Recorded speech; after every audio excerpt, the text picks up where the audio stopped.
Hello, my name's Simonize, and welcome to another Simonize stream. Today, we got a quick one. I don't normally stream on Mondays, but with Diablo 4 coming out this weekend, we had a lot of other stuff to do on the weekend. So, we got our 10-man combat rogue raid going on today. We're here almost ready to start, waiting for our 10th member. We're playing on Simonize 2 today, our combat rogue. We're rocking 4 pieces of Terrorblade, giving us that nice rupture bonus damage. We've got our golden Serenite dragon, but there's actually quite a few upgrades we can still get in here. The Drape Immortal Downfall is good. The Bracer is good. Bootblade's good. Runestone's good. There's rings that are good. Lots of stuff we're looking for. But, you know, it's Monday. We're looking to have a chill raid here today and do a nice quick one. Now, if you're here on YouTube, be sure to go down below the video, leave a like and subscribe if you like me uploading my raids here to YouTube. And if you're live here on Twitch, Lindorn, Bright Falls, and Slowshot, how's it going? Welcome, let's have a good raid. Okay, sorry, I was doing a stream intro. I'm ready now.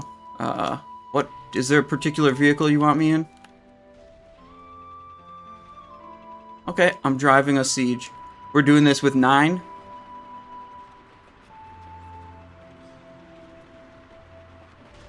That can be me. I don't have a gunner. Okay, let me get the other stream alerts out real quick, you guys. We kind of... I wasn't sure if I was going to stream this one or not, and so I kind of putting this stream together last minute. Give me just a second.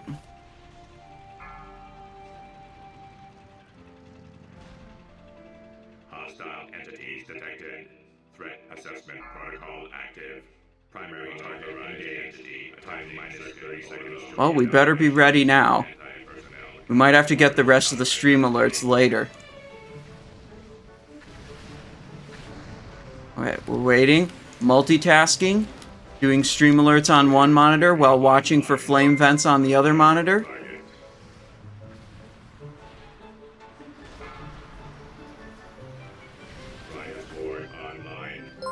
Got it. Okay, last stream alert is out.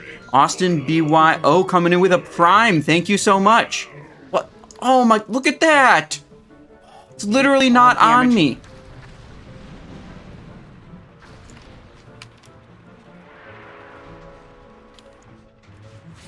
Okay.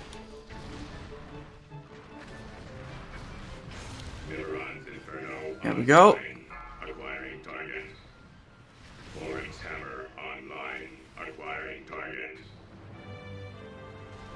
It's on me.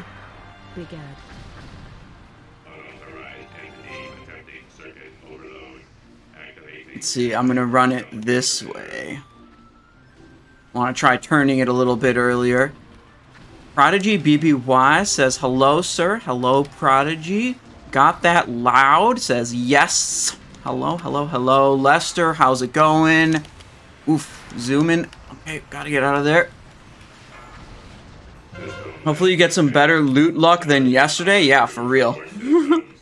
We've been, I mean, like, we got our Comets Trail on the main this week. That's a big deal, but, like, honestly, on average, across our 3 different rogues, we've had below average loot luck for a couple weeks now, getting very few meaningful items.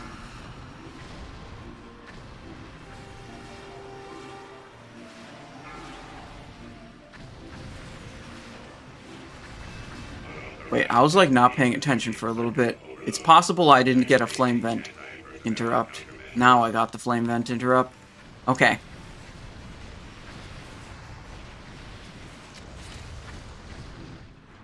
Slowshot says, you play combat and I have a few 99s, but on average I'm like mid-90s. Do you think it's important to always try to... Okay, so if you're trying to parse, applying exposed armor is going to be a disadvantage because a lot of people don't apply exposed armor and they get to do more damage themselves.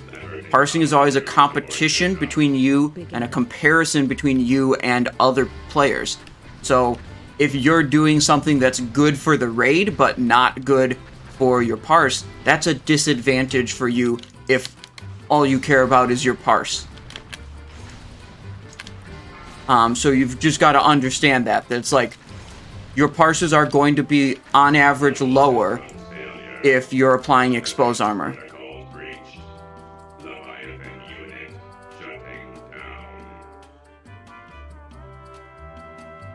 What is here? Hand wraps a potent cure. This is the hard mode loot. Generally, like, it's kind of a weird thing about Rogue, but it's like, what buttons you press? There's very few buttons that you press that actually matter. The things that actually matter is get into melee range and start attacking as early as possible. That's number one. Number two, put up Slice and Dice. Maintain Slice and Dice for as much time as possible. Number three, do not cap your energy. What you do beyond those three things generally has a rather small impact on your damage output. Like, yeah, Rupture is a better spell than Eviscerate, and like spending your energy and combo points on Rupture is definitely better than doing Eviscerate, but like, shit, if you wanted to sit there and do Eviscerate, you'd experience a DPS loss of, let's find out on this, what the spreadsheet estimates. Hang on. Advanced, make it prioritize. Eviscerate. 400 DPS, 3.86. So that's actually a fairly, like, okay. Maybe not the best example, but a lot of, like, outside of those three things of spend as much time attacking as possible, keep Slice and Dice up the entire time, and don't cap your energy. Like, anything that's not one of those three matters less than any one of those three things. Yeah, today I'm running standard combat with, actually it's not standard combat, it's 2 weapon spec talents, just because of the weapons I have. And then we're running Slice, Feint, Expose. I find it's pretty comfy to, if I'm going to be applying Expose armor, I do like having the Slice and Expose glyphs. Allows me to have really good uptime of all three of my debuffs. Slice, Expose, and Rupture. Use Fan Glyph for Kologarn. I'm not going to be switching around boss to boss on this character. This is the chill raid, okay? But we are going to be taking this rogue to guild run next week in 25-man. That's not quite a speed run. The leadership's calling it a benchmarking run. We're like gonna go fast and try to minimize downtime. But I don't know what, it's basically a speed run, but they're not calling it a speed run for some reason. Whatever. And I have to think a little bit about how I want to set this character up for that. I'm probably gonna have, hang on. I am probably going to have, I have to think about this boss right now. 1 second. Fan of Knives glyph on basically all of the time for that run. Nope. Okay. Yeah, see, this is it. I was trying to do 2 different things at once, so I failed at both instead of being good at one. The only important trick on Razorscale is timing that vanish appropriately so you don't get knocked back.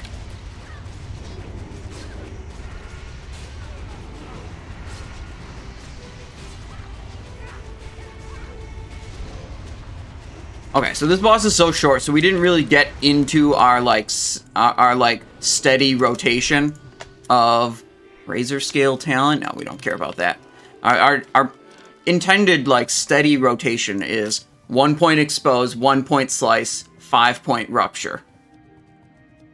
But because the boss was so short and we got adrenaline rush at the start, we never really saw that rotation. So again, trying to do multiple things at once. We're just chilling.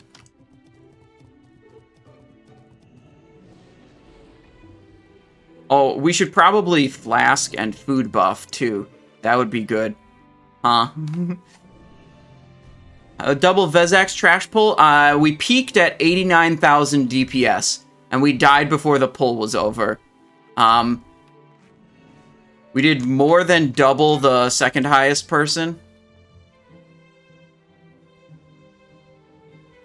Big pog damage. 5, 4, 3, 2. Okay. We're gonna hold coolies for heart. WOTLK coming in with a tier 1. 14 months of support. Thank you very much. I appreciate that. So now we're gonna see this rotation. 1. But now we don't have enough energy for this rupture. Can always be a little bit scuffed right at the start. We'll go for a 4. I'm just holding up my energy because the heart's about to come out. Expose. Adrenaline. Oh, maybe I could have... No, I can't wait. This heart's going to die very soon. Now, the best thing I can take out of this heart is a giant rupture. Or, sorry, giant slice and dice. So that's why I did that. A rupture or an exposed finisher wasn't going to help me there.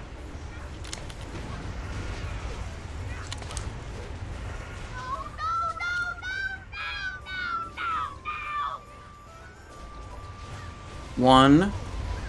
Now, I can actually just go for the rupture here. Do a little bit of fanning. Re-up that. Slice. Expose. And I had enough energy that if I didn't get that ruthlessness point, I'd have been able to do it anyways. Back to 5 point. We just wait. Re-up rupture. Slice. 1 point. Re-up. Oops. Capped energy. Not good. With combat, your energy gen can be a bit more scuffed because you get big jumps whenever a combat potency triggers. Okay, now we got Searing Light, so we go over here. That Pummeler is still alive. Now it's dead. Okay, we're good. To make sure we get the more important buffs, we have to just do a smaller rupture there. If we went for more points in the rupture and then didn't get ruthlessness procs, we would have dropped slice or expose, which is not a good idea.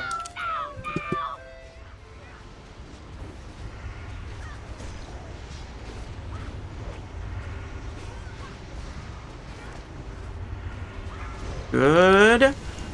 Now I'm waiting for never mind. Just Blade Flurry Speed Potion. Run out. Damn. Classic Gravity Bomb timing. Right after I press my cooldowns and while I still have heroism. God damn it. Oh boy. Oh, I had Killing Spree also, which I forgot about.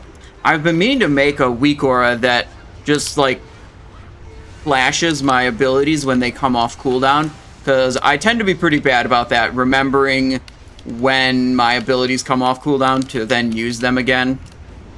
So I want a little weak aura to help remind. Third Gravity Bomb.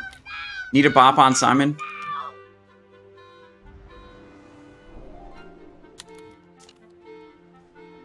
I wasn't sure if I was going to get far enough away.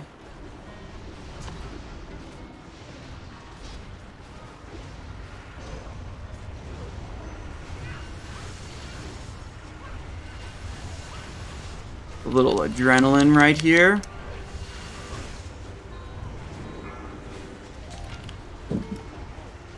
There we go.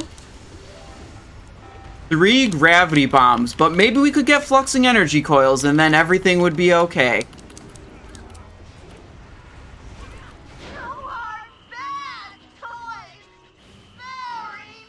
Magnetized P emitter. Dude, we already got that one, and we got a better one. Okay, so no Fluxers. Unfortunate. We are desperately in need of a Bracer upgrade, honestly. We're still using the Valor Bracer from Phase 1. That's not good. But we missed our chance for a Bracer upgrade here.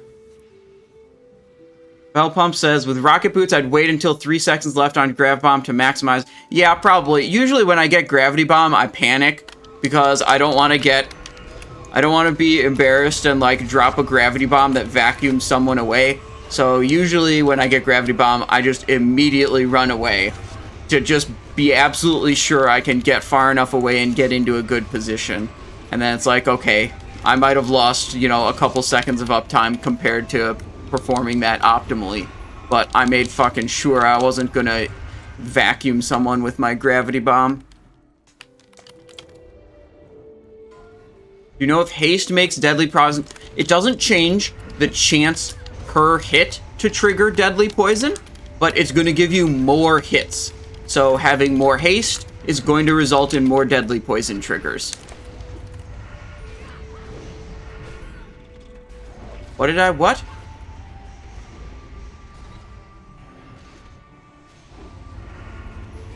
Oh, bandage? Yeah, Simon, wait, no, this character has bandages.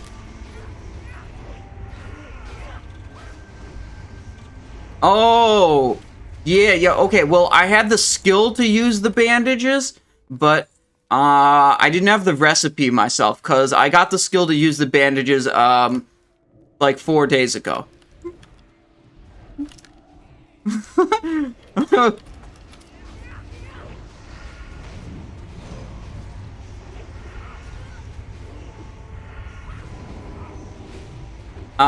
They were calling me out for not having leveled first aid because they saw I was the only one eligible to receive this, manual.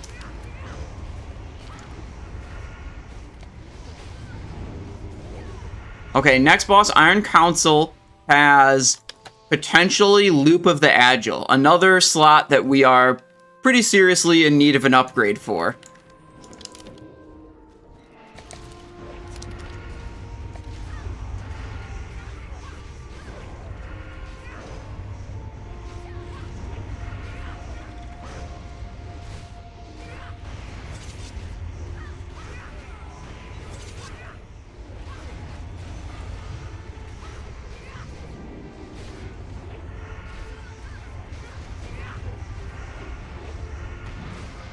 Okay. We need copy character name. I didn't set up my Tricks of the Trade macro.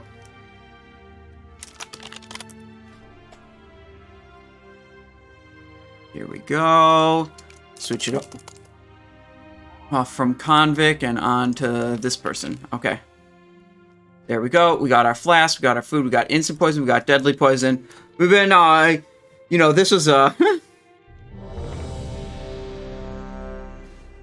we haven't done as much preparation as we normally do for most of our raids. We kind of got this put together at the last second. From my end. This raid was, like, scheduled ahead of time. I knew it was happening. But then I was like, I guess I'll stream it. 2, 1. Whether the world's greatest Naxx or the world's greatest heroes. Yes. Okay, really, I should be putting up Expose first. We're gonna use our 2-minute cooldowns here. And not any of our others, because we want to save the others for Stormbreaker, Steelbreaker.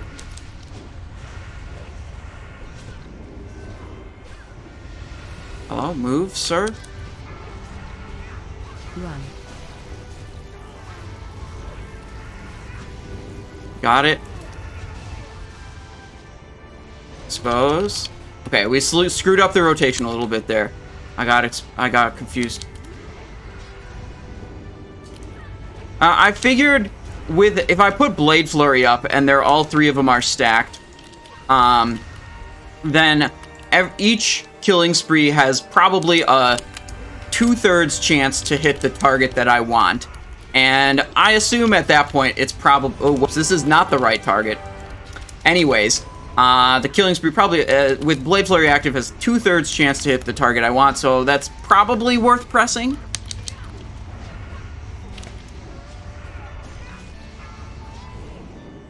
Okay. I gotta actually focus up a little bit more here. I'm getting a little sloppy.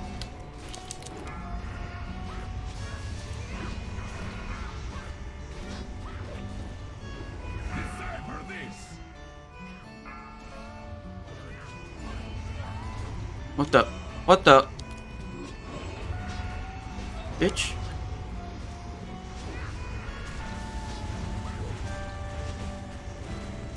Yo, dude, getting grief.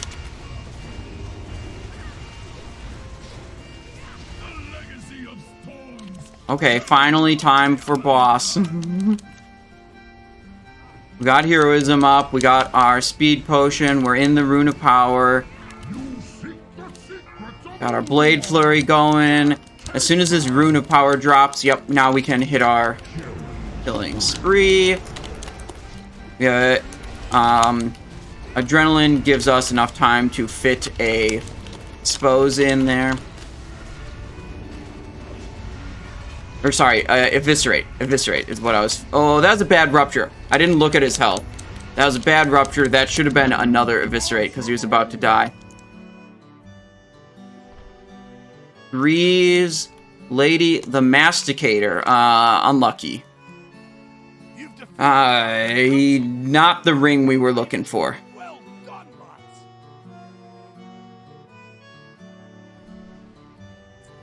Okay.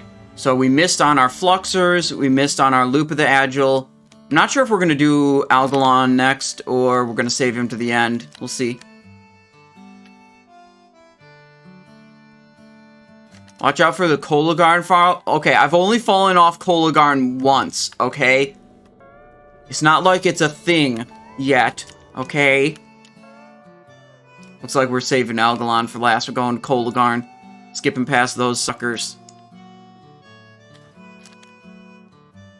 Okay, so our plan for Kologarn, whenever you've got 2 or more targets, really, it's like you do your slice and dice, if you care, you do your expose, and then you stop doing rupture, and you just fan when it's 2 or more targets. So as long as there's at least 1 arm alive, we're going to be not doing rupture and doing fans.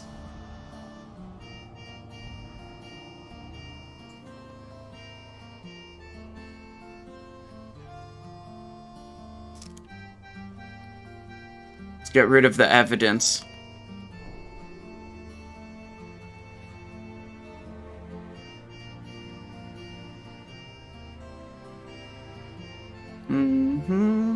We've got decent weapons to do assassination on this character now, if we want to.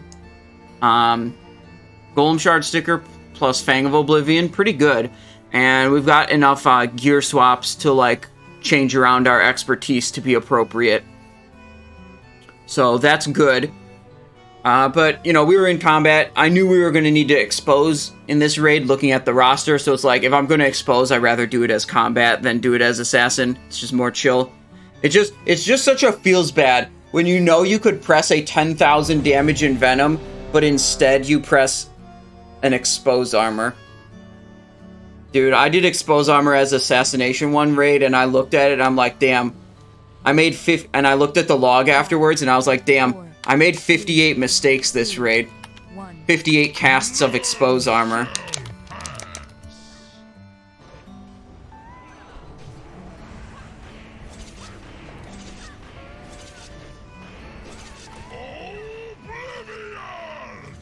Are we on the arm or what? I'm on the main body. Okay, it looks like they're on the arm. We're gonna do this and this. And then go to the arm. Got the expose on the arm now.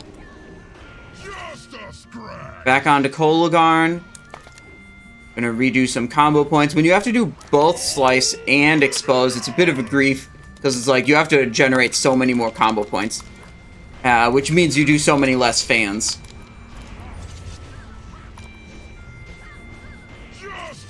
Okay, now we're down to 1 enemy, so Sinister Strike.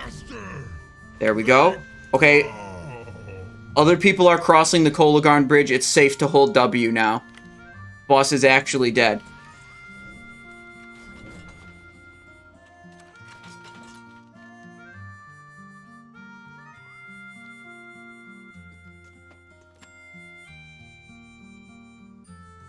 Okay, even though we were doing expose, and we didn't even have fan glyphed, we still popped off on this boss.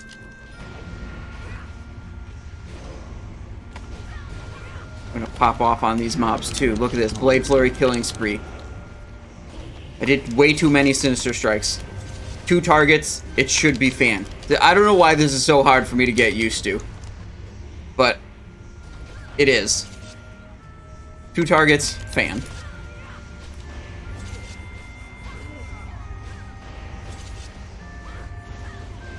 Nothing good dropped off of Kologarn for us. But what we did get was Spire of Withering Dreams, some like agility staff for hunters or druids. Ice Sheer Mantle. Oh wait, that might have been a trash drop. And Stone Guard Sword, tanking sword.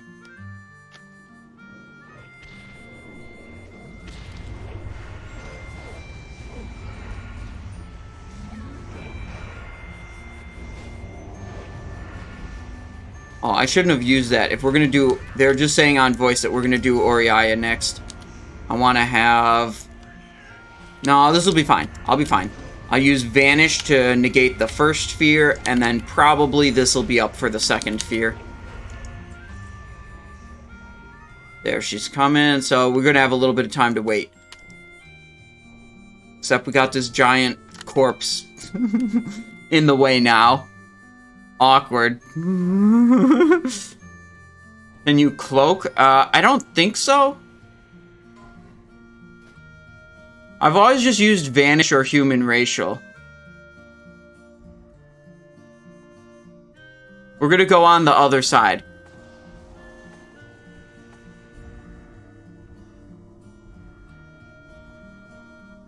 It's a physical spell. Cloak doesn't work. Okay. I'm convinced it doesn't work.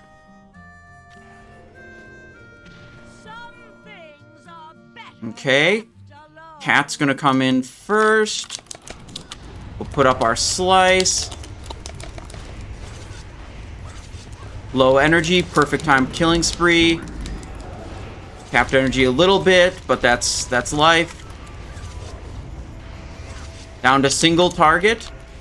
So we do this, and now unfortunately we're dropping our slice, but we opened up with a pretty strong damage on 3 targets. We're gonna go for 4 rupture into 1 expose into vanish the fear.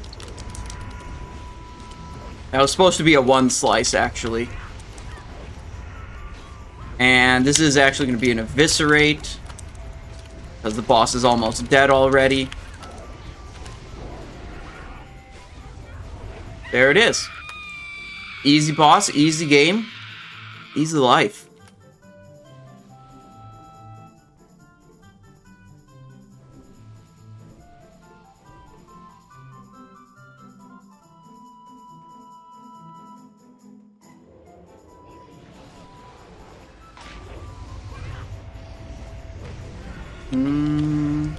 Lots of targets. Time for fan. 4 target fan. Hype. Oh, even more targets. Blade Flurry. Boom.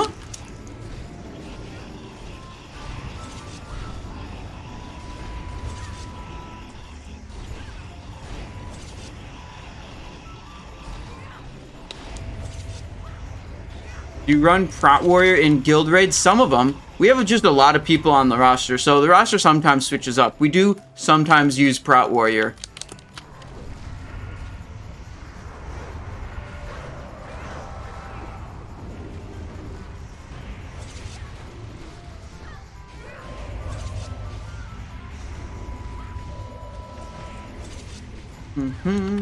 So let's see. Hodir does not drop anything that we need in 10-man mode. We already got Frigid Embrace. This is what he drops that's like rogue-ish loot. But we already have it. So let's see. Hodir. Then we'll do Thorim. Thorim is the big one. Runestone will be really good. And Bootblade would be really good. So there's 2 good hard mode drops off of Thorim that we want to see.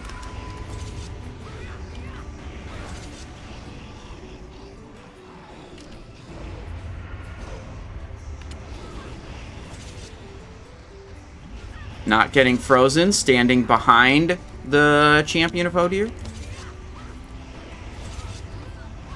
Even if I did get frozen, I could have just human racialed out of it. Like that. Back down to 1 target, so no more fans.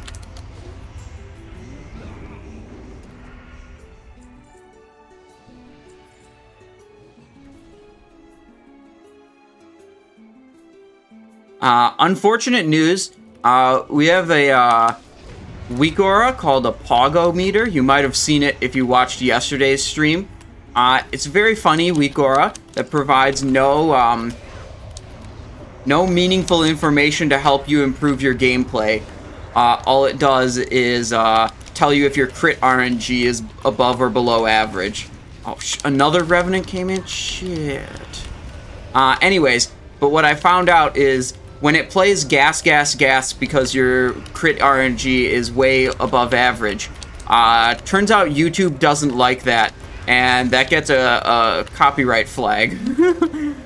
Which means I have to change the weak aura to mute that, or at least just mute it. Oh, wait, hold on. Shit is going down here. We need to try a little bit harder and talk about the weak aura later. We got 3 dead.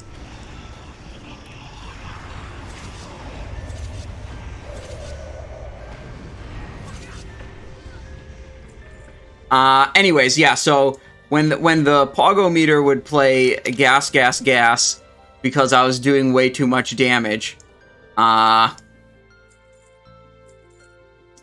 YouTube didn't like that. So I have to figure out, I don't know if I can, oh, I bet, yeah, I can just disable the sound.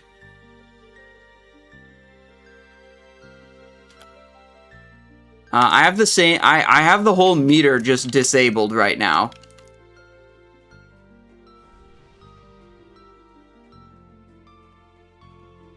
Let me see if I can figure out how to disable just the sound.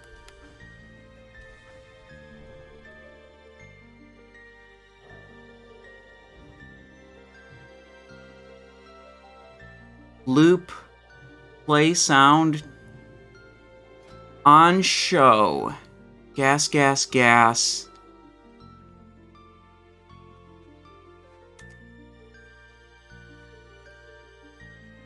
Can I set this to none? Don't loop. Don't play sound. Load. Okay, let's see if this will not play sound now. Actually, wait, no, hang on. It's not even calibrated for a combat rogue, I don't think. I think it's calibrated for assassination rogue. So this might not even work, but we'll see. 5, 4, 3, 2, 1. You will suffer for this trespass.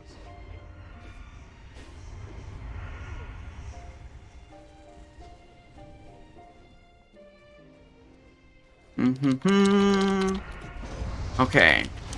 Yeah, well, I had to make a quick fix because we're about to pull the boss. I couldn't spend that much time trying to figure it out right now. I had to just do something quick to try to make it work.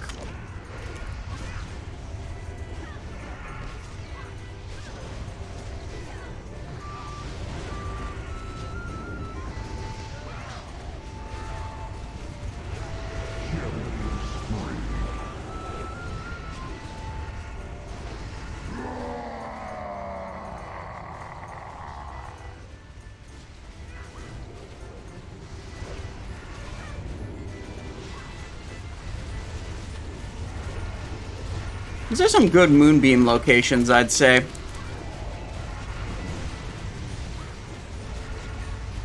Find shelter. North consume you.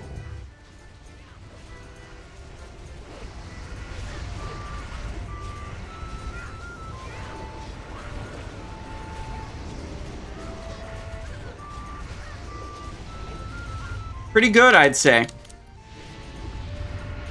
That was actually insane. Look at all those. The moonbeams were all like right on top of him. The fire was right on top of him. That was actually insane. Last. Okay, on account of this just isn't calibrated for combat rogue. We're just gonna have it disabled for now. I'll deal with that later. But if you want to see it in action, we had it in yesterday's stream. You could check the VOD for it.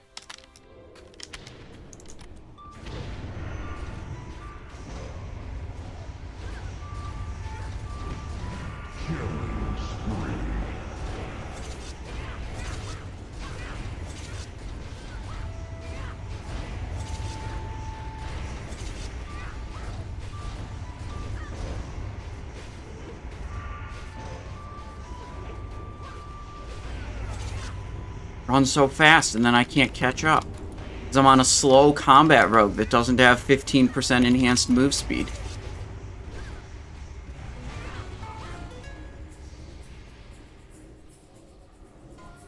Anyways, that weak ore is pretty hilarious, but it's a bit of a... It's pretty good right now, but needs some fine-tuning. You know, a little bit of in-raid practice use and adjustments to make it really perfect. I think it's great and hilarious.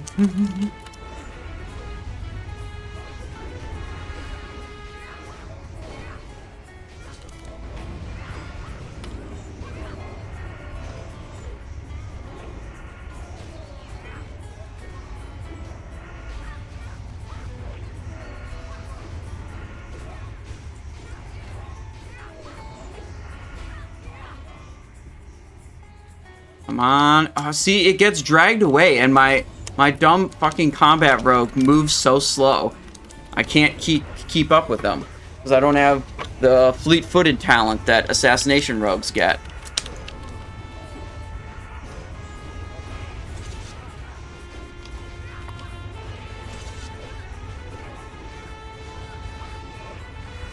Keep up my slice and dice. We down to one. Is this still two enemies? Their nameplates are on. No, okay, now it's definitely only one enemy. Trying to determine if I should fan or not.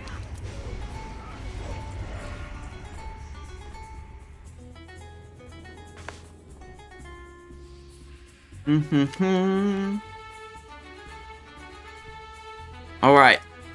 Bootblade or Runestone, okay?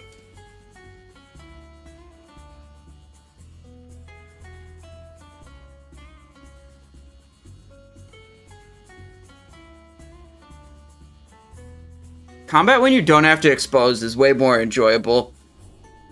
It's one less plate to juggle, so it's just less stressful. And, like, you definitely do more damage. And you've got another glyph slot to mess with, because you don't have to have exposed glyph.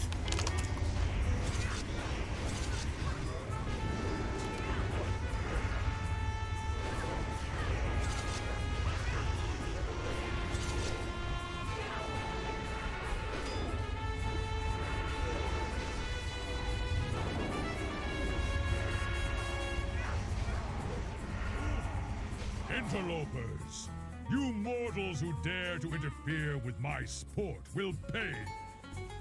Wait, I remember you. In the mountains.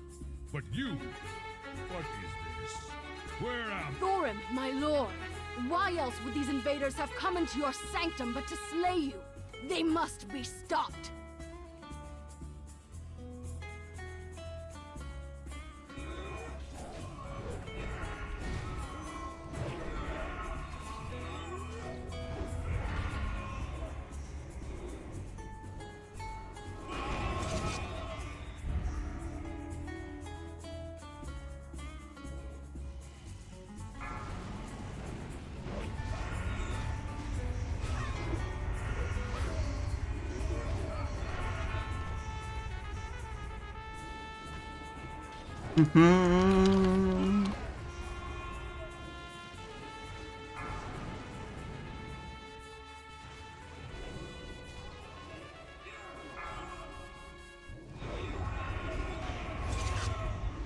Oh, prediction's up. Oh, yeah. Okay.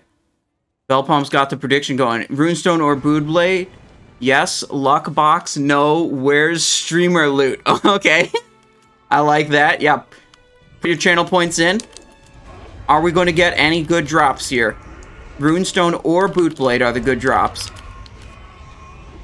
My assassination gear on this character would actually be insane if I got Bootblade. I'd be going Fang plus Bootblade. It's a really good setup. I mean, it's not best, but it's a lot better than Golem Shard Fang.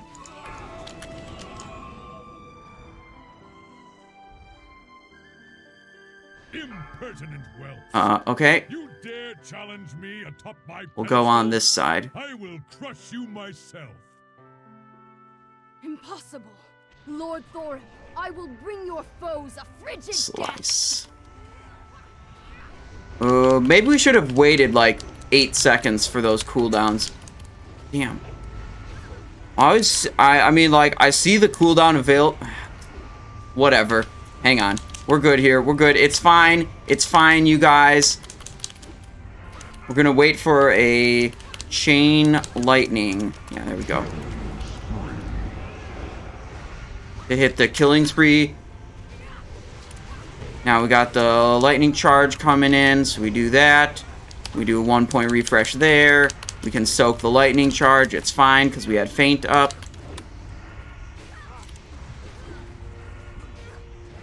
Re-up that. Put up feint. We're just chilling. Slice. Expose. Build for rupture. Never mind, we're not rupturing. This isn't a build for rupture. The boss is almost dead. Please don't die, please don't die, please don't die. Okay, boss is dead. I wasn't sure about that last lightning charge. Okay. Prediction. Okay, the submissions are already closed. Okay, okay. What are we getting? Left my kingdom in ruins, corrupted my brother, and slain my Oh. and now it Oh, the runestone. Okay. The runestone is the drop. I will lend you my aid as I am able. You must prevail. What are you saying? You're bidding 25k? Is that what you're saying? Lend me your strength. Grant my mortal allies the power of thunder. But who's in the raid that's bidding that much?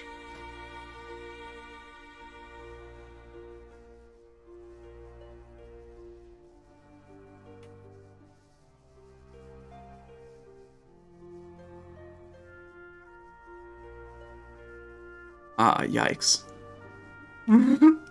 That is actually insanely based, and if that's true, I'm not even mad.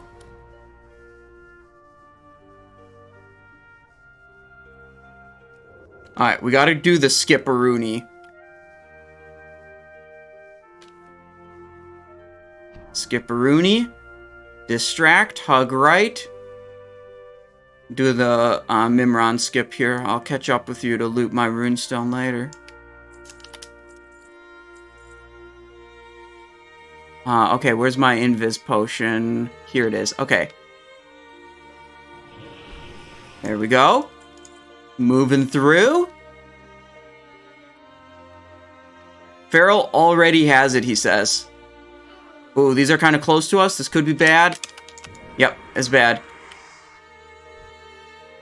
So they popped us out of invis pretty early. And the reason that's bad is because these arachnopods will start shooting us. I saw that happen, and I really quickly cloak vanished. So we're still good. We're just not able to constantly hold W. We're going to heal up, and then we're going to get through this section without, with just boot and stun, and we'll be fine. Okay, here we go. Stun. I want to save the boot as late as possible. Like, I want to see them aggro me, then hit my boot and stun. As soon as I make it onto the train, they will... Holy fuck. Am I missing my 15% move speed? Oh my god, this is actually much harder to do as combat without 15% bonus move speed baseline. Okay, we made it. They can't figure out how to get onto the train. But that's probably the closest it's ever been. Yeah, I don't really care that, like, Invispot disables my speed potion for 10 minutes, because it's like, using Invispot is so clean and so fast and so consistent.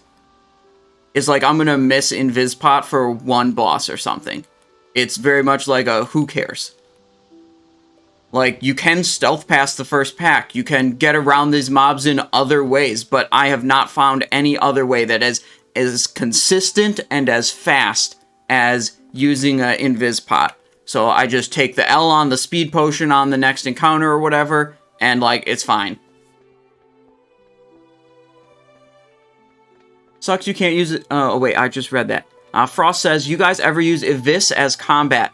Sometimes, but you really should not prioritize it in any way. It's like, Eviscerate is one of your least efficient ways to convert energy and combo points into damage. Oftentimes, I'll be like at 5 combo points and my Rupture will still be up. I'll just push another Sinister Strike into the target rather than, like, trying to Eviscerate and then, like, rebuild the Rupture. Because it's like, I don't want to lose any amount of Rupture uptime in order to cast Eviscerates. So the Eviscerates almost only happen when I've got an Adrenaline Rush and a huge excess of energy, or I've got... Hang on. Or the mob is about to die. I'm almost accepting summon here. Just a second. You're going to help me test out There we my go. latest and greatest creation. Now, before you change your mind. I'm ready, and I need the wound poison for this encounter. With the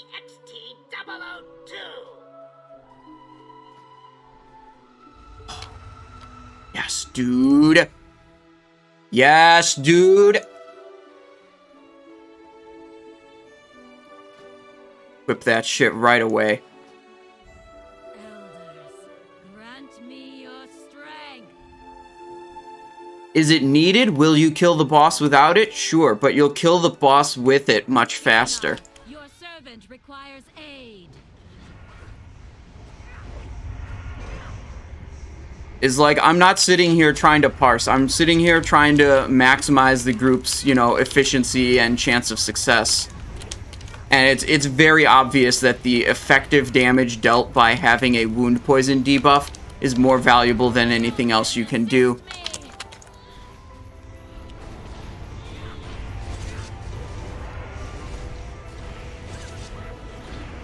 Killing spree during the Blade Flurry.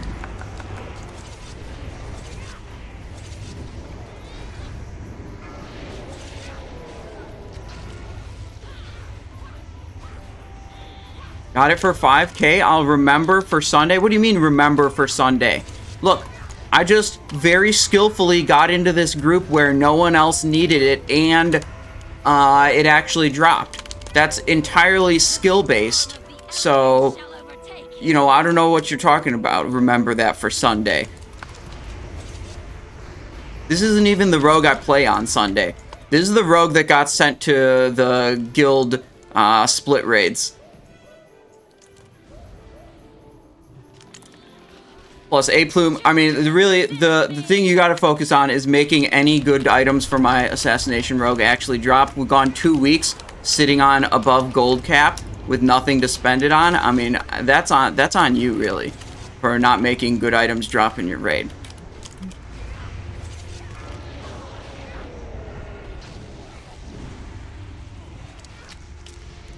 Yeah, we've gotten like 5 flares in that group, 4 or 5, right?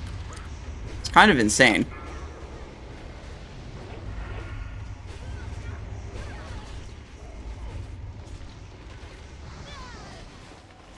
Eonar, your servant requires aid.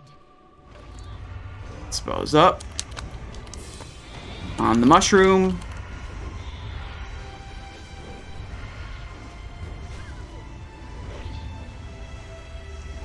We're gonna go so fast. I think I might not even have speed potion for Mimiron. I don't know how quickly we're gonna get to Mimiron here. Is this boss time now? No, it's not. Okay. Shall overtake you.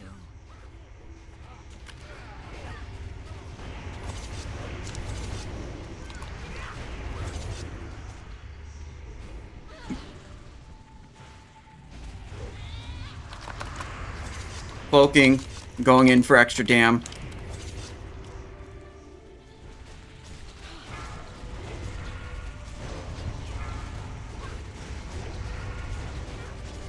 Slice up. Hold it. Oh, here's the time for the Runestone plus Killing Spree combo. Hell yeah.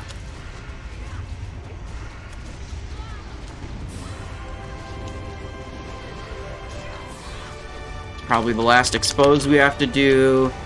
And this is the last slice we're gonna do. Boss is gonna be dead right as my adrenaline rush comes up. Unfortunate. Alright, and we don't need any loot from this guy. We've already got an item better than Cerulus, so we don't need that. And we already have the Seed of Budding Carnage, and that's all the rogue, potentially rogue stuff.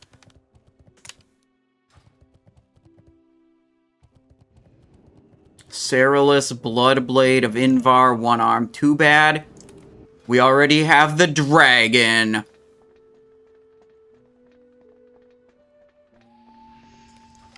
Okay, do we have... Let's see, we've got goggles on this guy already. So I'm trying to think about what remaining items we want that could... Oh, that looks dangerous. We could get the cloak from Vezax. It's not Bis, but it's an upgrade compared to what we have right now. So, like, we're not super big on that, but I saw you trying.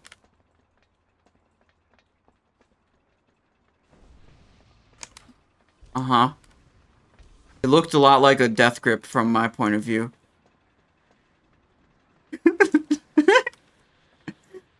Do you guys see that? We were running through the bombs, and this Death Knight death gripped one of the bombs while he was standing right on top of me. He tried to get me, but he didn't. I was too fast. Wait, the bombs are pulled into... Oh, it's still coming? I don't think he's... Oh, now he sees it. Now he sees it. Okay.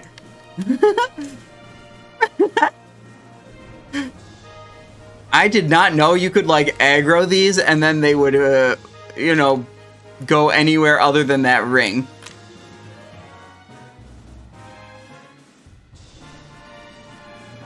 Hang on. Hang on.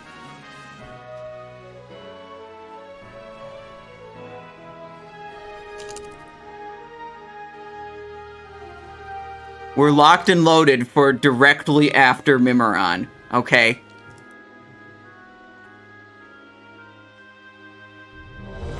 Oh, we should change back to regular...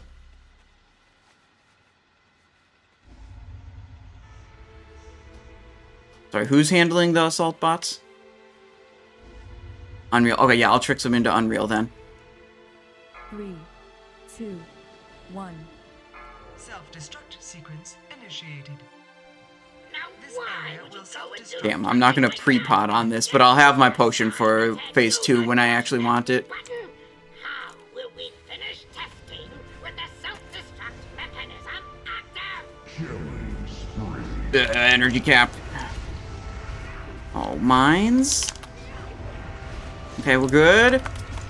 Got the rupture up during all of our procs. That's nice. Holding the 3-minute for phase 2. I may or may not have my 2 minutes back by then. Run out. I'm sprinting. Fuck this, dude. I hate being combat rogue because you don't have move speed bonus. I feel slow as hell. Okay, gotta cloak that. Gotta wait for a flame suppressant.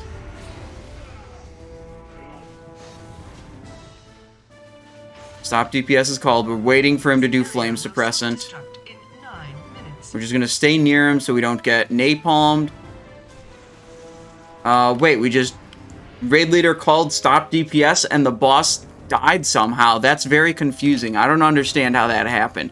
The raid leader said stop DPS when the boss was at like 8% health. So yeah, that's a mystery. Right along.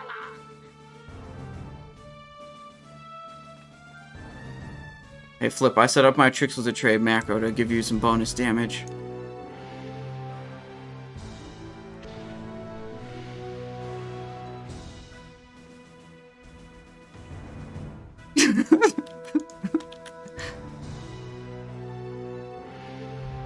Behold, the VX-001 anti-personnel assault cannon.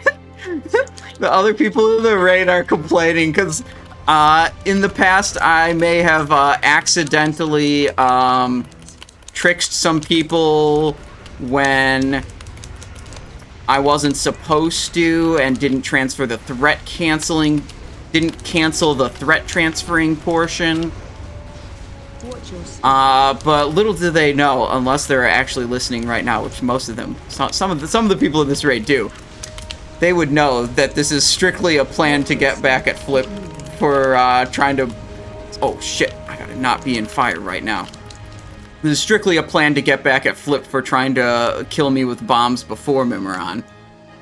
I just thought I would do a little foreshadowing. I told him I got the trick set up to give him bonus damage. No, there it is.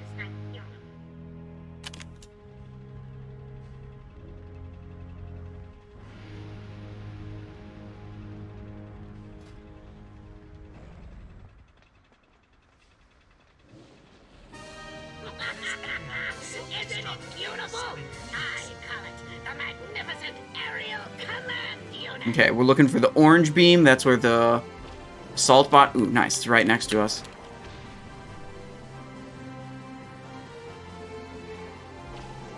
Come on. There we go.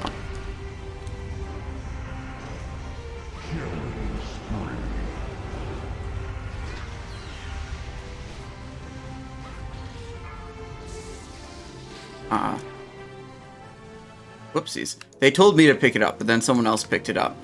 That's totally fine. Saving my sprint for second phase. Or, sorry, next phase. Sprint and rocket boots are really useful in phase 4. I'll just take a small L not using it here. That's fine. And we'll worry about it next. Have it for next phase. Here's new assault bot coming. Tricks on tank. This area will self-destruct in 6 minutes. Big runestone active right away.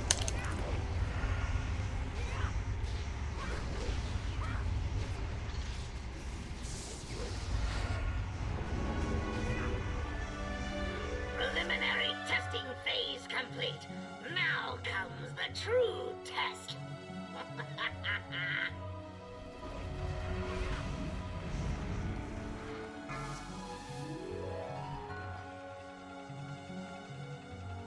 Big pog damage.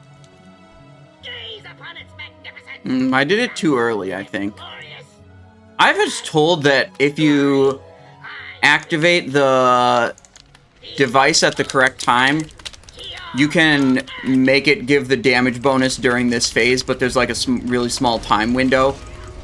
I'm not sure if that's true. I've never gotten it to happen, but I might as well try it every once in a while, see if I can get it at the appropriate time. JP San coming in with a tier 1 sub. 7 months of support.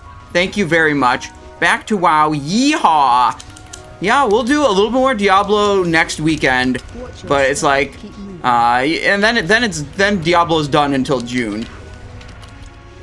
I have a lot of fun with Diablo, but I'm not nearly as experienced with that game and like knowledgeable about it as I am with WoW. So I feel like people are not super interested in watching me have fun at a video game. They're more interested in, you know, learning about the video game. So it's like, shit, man, if I don't really know what the hell's going on and I'm just vibing, it's not what people are looking for in terms of viewers. Wait, it's all dead. Okay, good. Terminated. Override code A905. Oh wait, here, south. Okay. It would appear that I made a slight miscalculation. I allowed my mind to be corrupted by that fiend in the prison, overriding my primary directive. All systems seem to be functional now. Clear.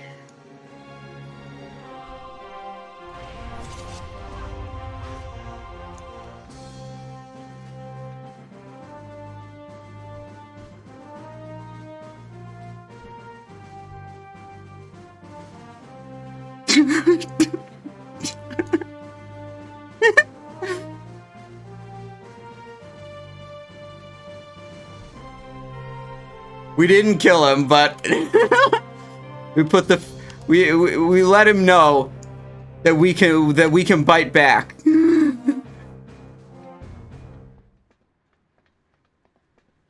For what? What?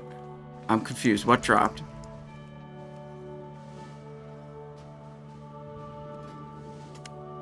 Oh, you tried to get me back and I wasn't even paying attention.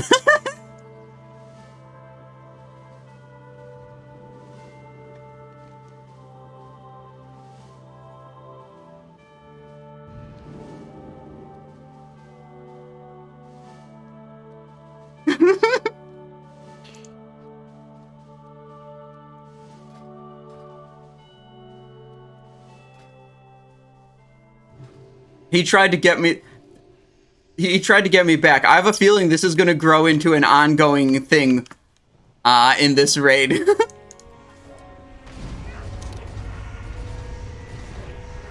Come on, where's the runestone proc? There we go. Okay, killing spree.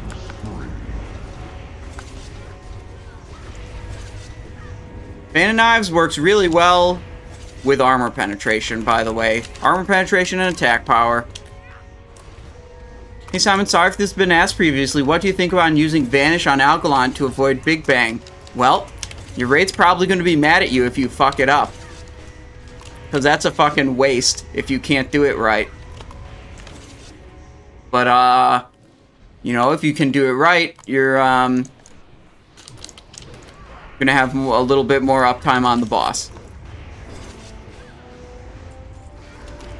Disarm the Slayer, so he can't, Whirlwind, but it's not gonna last forever. You might Whirlwind now.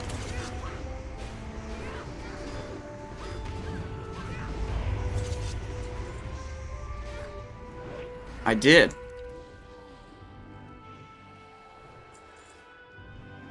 Maiden Rogue is back on top of food chain. Did you do Algalon already? No, we didn't do Algalon yet. Hodir scored a Comet's Trail. Congrats. Which rogue you got it on? Oh, JP's on. Yeah.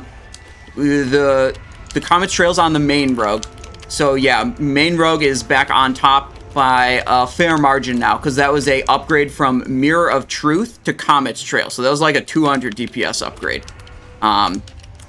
And we've gone 2 weeks in 25-man on Simon 3 without any loot even dropping for us. That's good.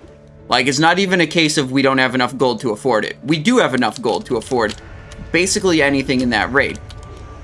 It's just not dropping.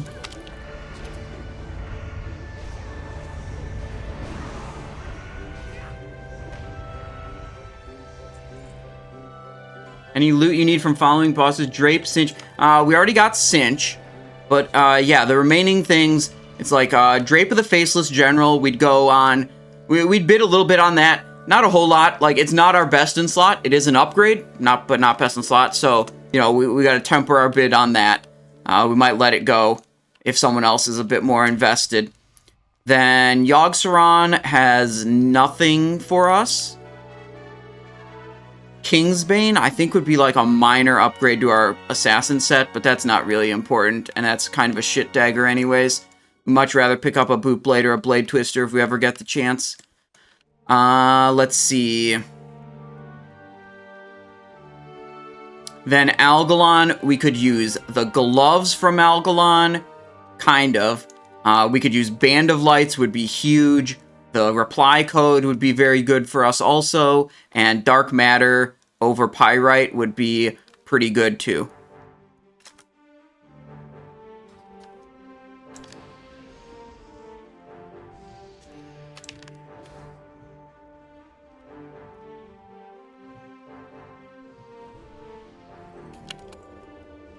Tank Tricks, Adrenaline Rush, Blade Flurry. You actually have to put up our Slice. There we go, low. Oh no! Oh, we're too high energy. Fuck. We got feared and I was still mashing my Killing Spree button. I should have done one more fan after dispelling the fear on myself. We capped energy a little bit. What's the pot at? I do not know. And yes, the bracer is very yikes. We have not very good bracer. The badge bracer from phase 1. This is PvP gear. It's not better than that. It's less offensive stats. But it's like, we could literally get an upgrade in Naxxramas on this character. Sinners or Thrusting would be better. But there ain't no way we're going back to goddamn Naxxramas. You started your 10-man when I was at Hodir. We just now done with Mimiron. Dude, why are you in a run like that, bro? Okay, that is a demon run for sure. How many wipes on Mimiron in your group, A Plume?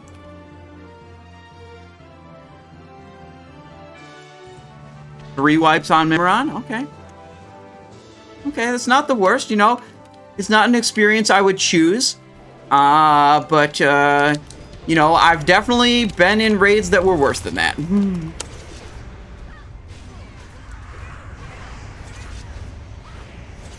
All in phase 1? Oh my god. Now that is embarrassing. We were talking about, like, shock blast deaths and range stacking up and dying to napalm would be my guess. I mean, you could also just, like, not do a cooldown on the tank and have him die to whatever the tank ability is. I don't know what it's called. Frankly, why would you even expect I know what the tank damage ability is called? It's actually a miracle that I even know that there's a tank damage ability on Flame Leviathan, or sorry, on Mimiron phase 1.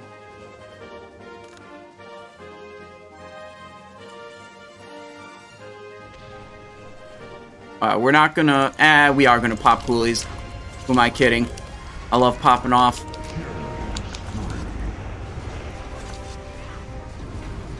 Oh!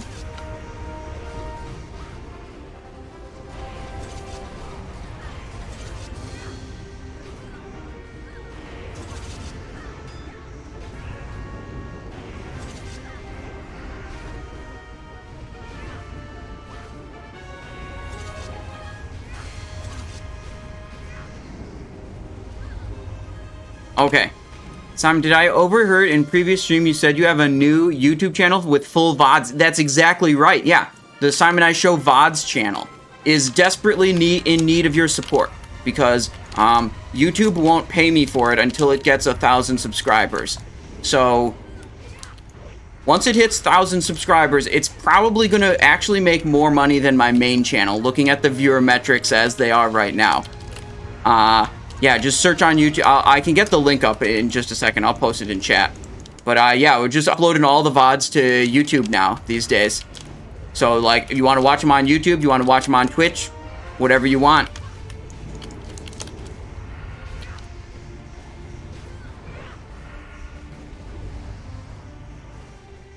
If you finish this raid early, you'll still have time to play D4 afterwards. It ends in around 1.5 hours.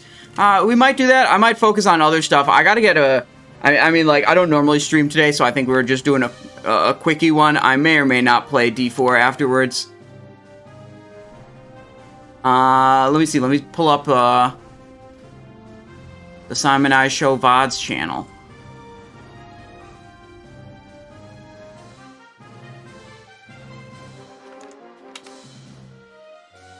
There you go. See? People very unhappy about Diablo beta stream uploads, though. Compared to the World of Warcraft stream uploads. But, you know, whatever. We're having fun with it.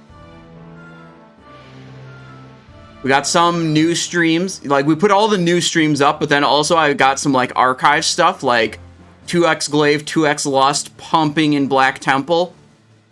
Got an old, fully world buffed level 60 Naxxramas.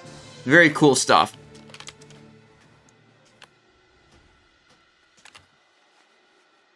What buff is that icon with throw specialization next to your trinket buffs? Langan? The bot command? Wait. Oh, the bot commands don't show up on stream, so I can't point to chat. But if you read in chat, the bot commands got you. That's the tailoring cloak enchant.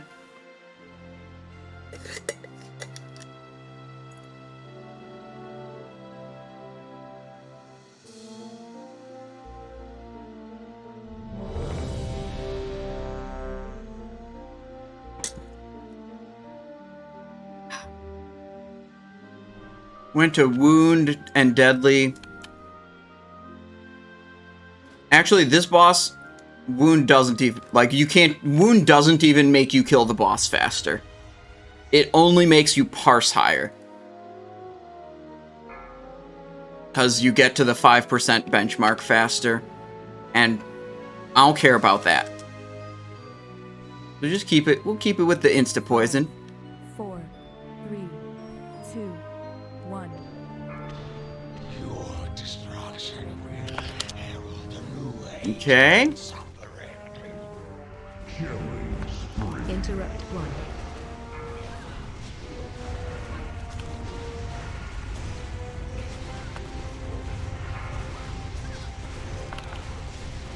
Interrupt 2.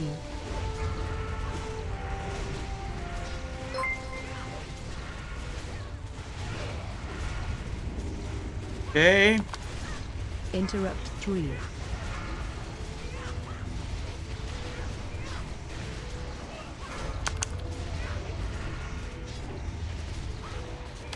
Interrupt 1. Doing tricks on the tank here. So the way the parsing rules work for this boss Interrupt is 2. as soon as the boss gets to 5% health, the timer for as far as the parse is considered stops. And then it only resumes after Animus spawns. Okay, wait, hang on. I'm fucking up my abilities because I was explaining that thing. Let's fix this real quick here. So the faster you can get it to 5%, you know, that's effectively a shorter kill time as far as the parsing rules are concerned. In practice, you still sit around and wait. Interrupt 2. So it's like one of many examples where, like, the parsing rules have, like, weird peculiarities where it's like, if you're gonna play around the parsing rules, you do things differently than if you were just trying to kill the boss. Which I think is weird and stupid, personally, but some people like to do that. So, if you've got wound poison on here, the boss is gonna heal less, and you're gonna get him to that 5% marker much faster. Well, maybe not much faster, but faster, for sure.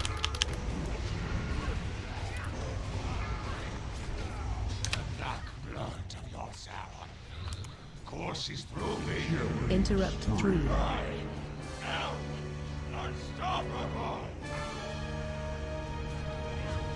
Okay, we're really not generating a lot of energy. We're not able to make a lot of these ruptures into 5-pointers because we're needing to prioritize our expose and our slice. It might be just getting unlucky, but also we do have a minus 20% attack speed debuff. Oopsies, that was a wrong button. That was just my fault there. Oh shit. Interrupt There we go. 3. Probably redundant to use wound if they... Yeah, right. You only need one healing debuff. If you've got hunters applying aim shot, you don't need your wound poison. Interrupt 1.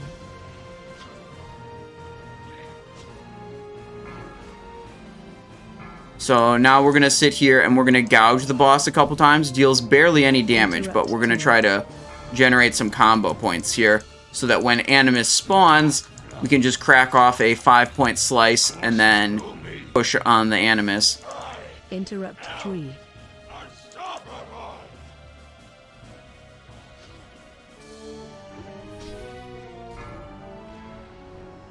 We can actually just hit the Interrupt boss. 1. He's healed up a bit. Oh, wait, I hit the boss and now all my trinkies are Interrupt going. 2.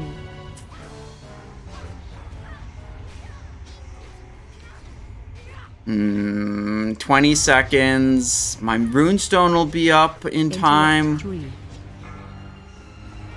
but my other ones won't come up immediately as the Animus spawns. Interrupt 1. Wow, he's healed a lot.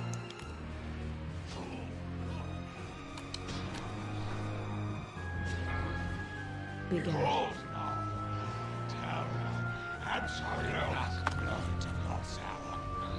Courses through me. I am unstoppable. Okay, that was a big L on our part. We could have just not attacked the boss that entire time. And then we'd have perfect trinket synchronization for the Animus. I didn't really think about that.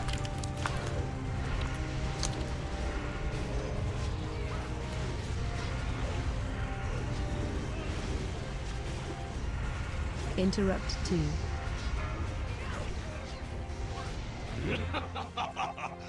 Shadow Bite, Leggings, Hope Render. Okay, no cloak.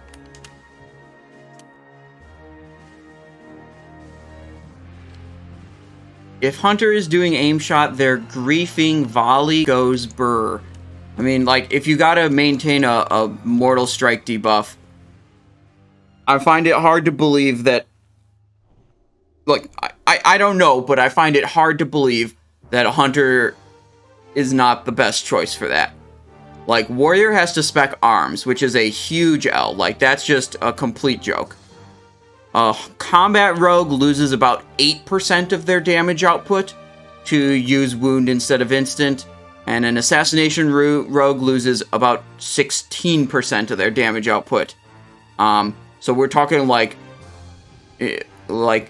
800 DPS for combat and like 15 or 1600 DPS for assassination. It's a massive. No, don't do a weapon swap. This is in the FAQ video. Weapon swapping, bad idea. It's not just a global, it resets your auto attack swing timers. If your plan is to weapon swap back and forth every 12 seconds to try to trigger a wound poison and then swap back to an instant poison weapon, no sir, you should not do that. When you swap, it like I said, it resets your auto attack swing timer, so you are effectively losing auto attacks every time you do that. It's yeah, very bad idea.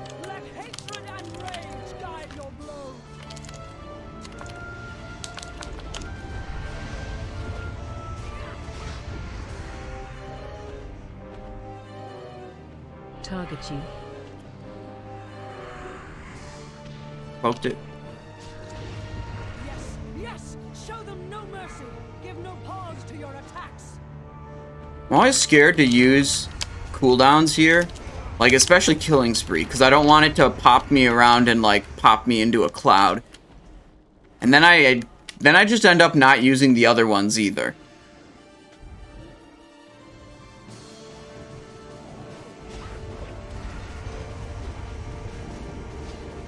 Wait, shit. Front left, okay. Let hatred and rage guide your blows! Yeah, Simon I Show is my main rogue. And that's got, last I checked, it was like I think I had a 96 median parse. Like, a lot of people go on the parse page and they look at the best performance average. And it's like, that's a really dumb way to assess how good someone is. Because what that is cherry picking their single best performance on each boss. It doesn't matter if, like, 8 out of 10 weeks they pull threat and die on pull and are completely terrible. If they ever did a good performance on that boss once, it'll count only their best performance. So it's like, really, if you look at best performance average, it's not really reflective of how you expect that person to perform. A much better metric for how you expect that person to perform would be medium performance average, I think. And frankly, like, I don't think parses are a great way to evaluate player performance. I think, I mean, they're probably better than gear score, but it's really flawed. And, like, as the fights become more complicated, the parse strategy varies like, there's much more potential for the parse optimal strategy to be significantly different than the raid optimal strategy. And then it's like, when you're doing the raid optimal strategy, your parse gets fucked because they're so different in strategy. It's just like, it's so dumb. Like, you have some people that sit around and they play Warcraft logs. And it's like, I don't want to play Warcraft logs. I would like to play World of Warcraft. I would like to do raid optimal strategies and not parse optimal strategies. Suffocate upon your own hate.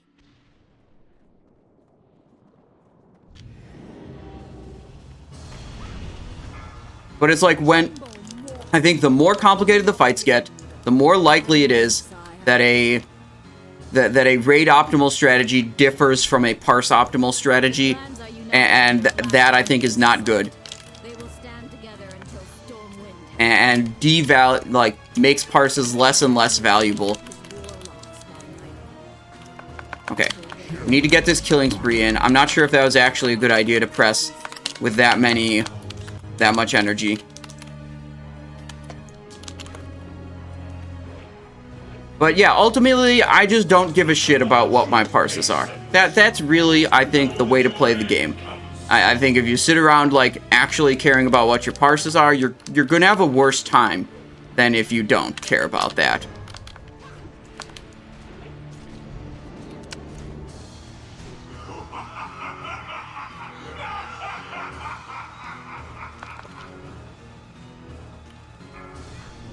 Whoopsies, targeted the wrong thing. Okay, we can get an expose refresh here. Oh, wrong. I did not mean to put an extra point for that slice and dice. Anyways.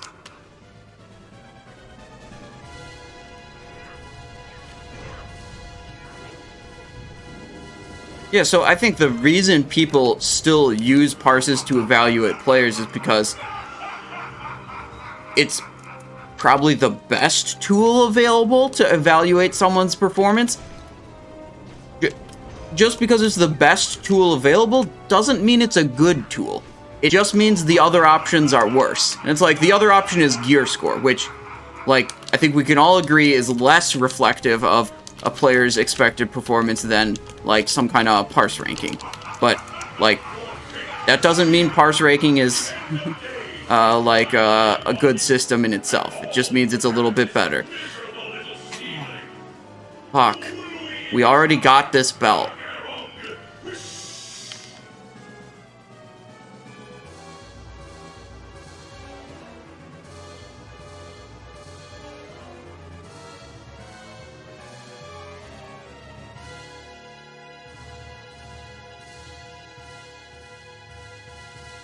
Wrong character. Yeah, we have one more rogue that we need this belt on. We need it on Simon 3. But don't worry, we got the biggest, fattest loot pinata left in the raid. Can drop Endless Dark. It'll always drop Reply Code. Can drop Band of Lights. Can drop Dark Matter. We need all of the Algalon loot on this character. I mean, right now we've got 4-piece tier going on, which is pretty strong. We've got Mimiron flight goggles to potentially break. If we get Endless Dark, we might break the set then. But for combat, the set is quite strong, because you generally, the 4 set is quite strong, because you generally want to be casting Ruptures. Oh, jump.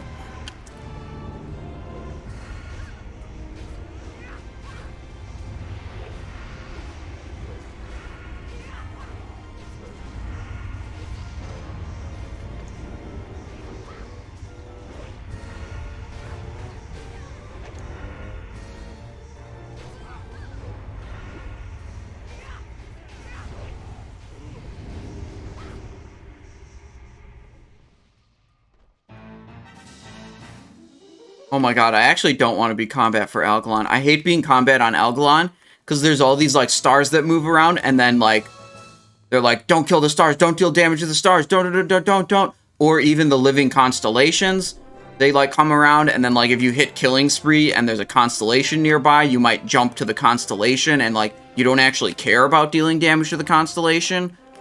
and then like you are like forbidden from dealing damage to the stars because they have to die at like super specific times. So the end result is like you can be restricted from using your cooldowns when they come up, because of like bad positioning of other mobs, which is feels bad, man.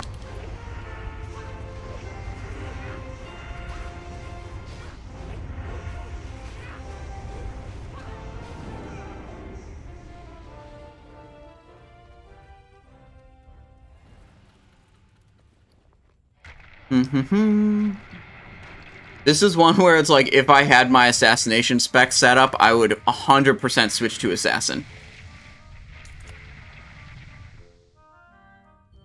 Sure. I'll put up a prediction for, will we kill it this try?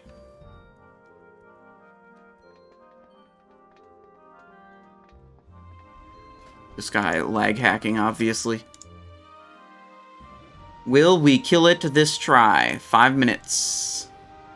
Place your points.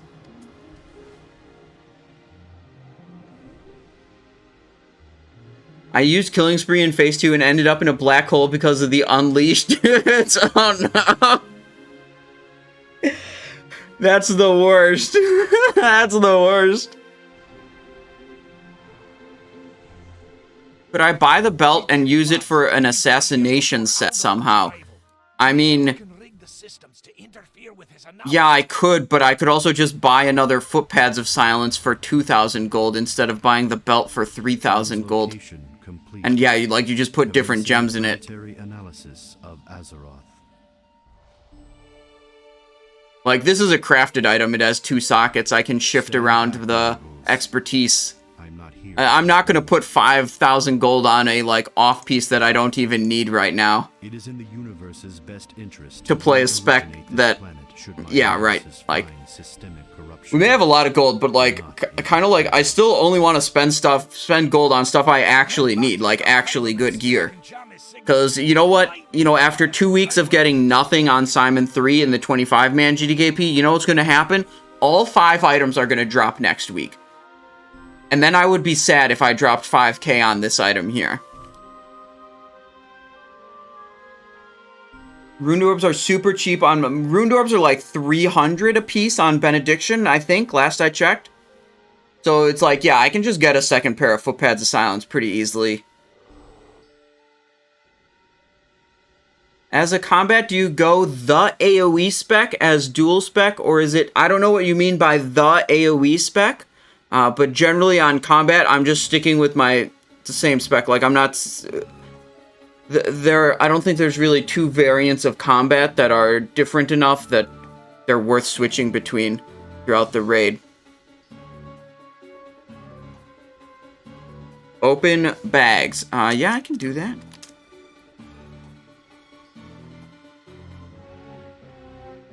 No shoulders, no intruder, no drape, no solar bindings, no cunnings, no comet trail cure.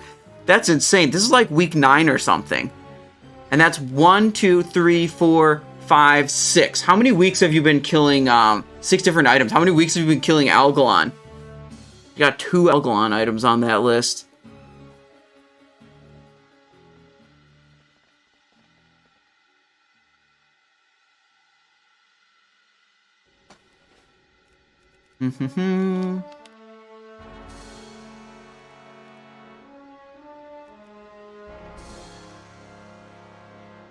Orim, hello, what's up?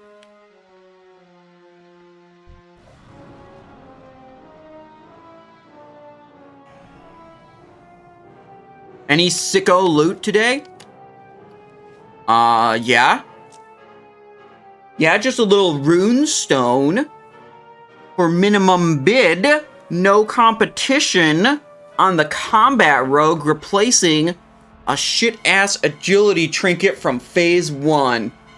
And we're about to kill Algabong, who is guaranteed to drop a ring upgrade for us, could drop another ring upgrade for us, could drop a trinket upgrade too. Hang on, let's load up the spreadsheet. Oh, I love spreadsheets so much. Wait, am I ready? Yeah, okay.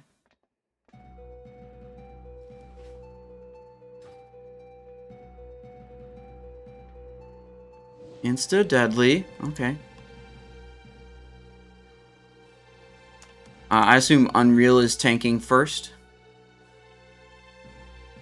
Okay, I'll have tricks on you on pull then. Okay. My gear updated fully? No, this needs to be Skyforge. And now this needs to be...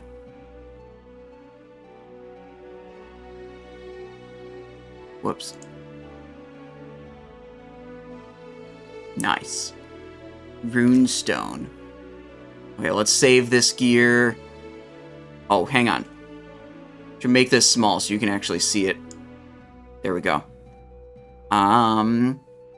So let's see. Surge Needle or Ring of Invincibility. If we pick up Brand's Sealing Ring, that's 73 DPS. We pick up Band of Lights, that's 106 DPS. Okay. If we pick up Dark Matter, 28 DPS. That's actually a really small increase over Pyrite. Huh. I didn't expect that. Probably... Oh, we're a bit over crit cap. We lose... Yeah, okay, that makes sense. Okay, that's actually good to know. I expected Dark Matter would be way bigger. Now, if we go Mimiron's Flight Goggles plus Gloves of Endless Dark, we're here. We gotta go there. That's about a side grade, but it's not utilizing the set bonus, so, like, I'd be interested in that. Is this spreadsheet on the Discord? It is, in fact, on the Discord. 3, 2, Alright, here we're pre-potting our Shadow Protection Potion. Boom. Pull in 30 seconds. Yeah, big shoestring. For all the versions of Classic, I've been making spreadsheets for estimating rogue damage output. One for Classic, one for TBC, one for Wrath. And I'd say, like, with each new expansion, like, I have more experience making these things. And I think the Wrath one is, like, really good. 4, 3, 2, 1. Your actions are illogical. All possible results for this encounter have been calculated. The Pantheon will receive the observer's message regardless. It's a sub if you call out Simon says left. Okay, so I can't just say left foot. It's got to be Simon says. A universe so vast as to be immeasurable. 5, 4, incomprehensible. 3. Hang on. It's time for Algabong, you guys. Expose up, slice up. Where's my Pyrite? Where's my Pyrite? Trying to hold this for a killing spree. Can't do it now. Oh, there it is. Perfect. The last second I could have got it. The stars come to my aid. Okay, we're gonna do expose. Fog damage. Right. Rupture. Starstream, hello. Thank you for the prime. Dropped a slice.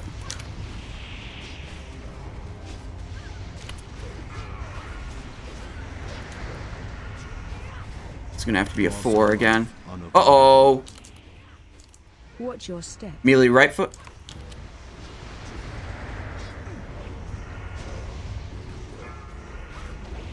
I do what L. I must.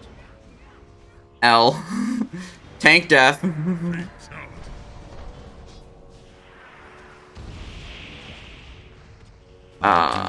Prediction. Choose outcome. No.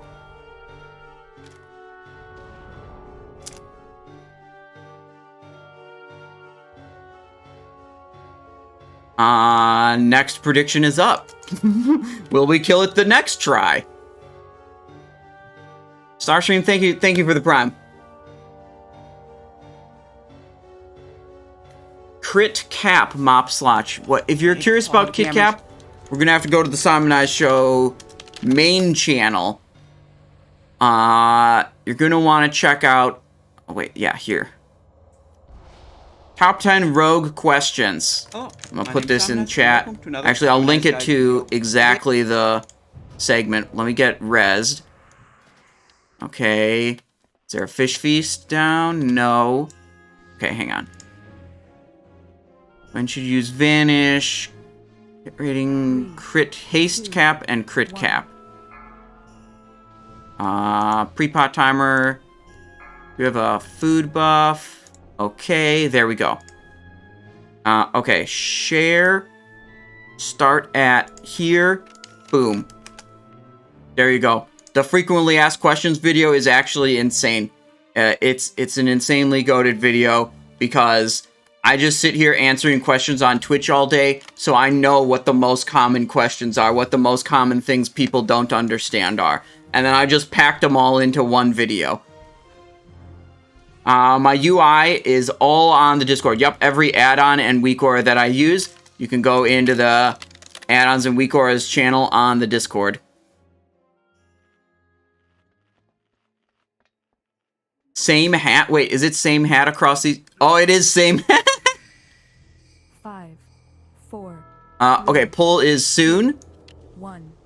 Your Here we go. actions are illogical. All 5, possible results 4, for this encounter 3, Fix the tank. calculated. 1. The Pantheon will receive the observer's message regardless of outcome. 2 of my procs are up. All 3 of them are up. Boom. Killing spree. Get this fat rupture. The stars come to my aid.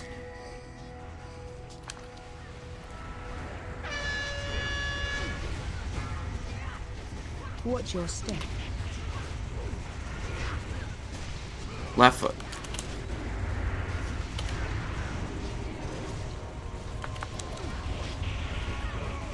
Tight stack, left foot.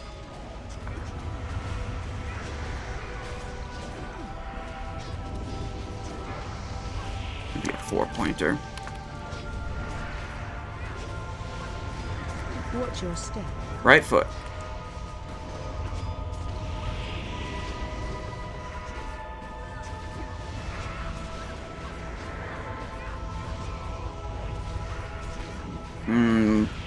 We screwed up our sequence somehow.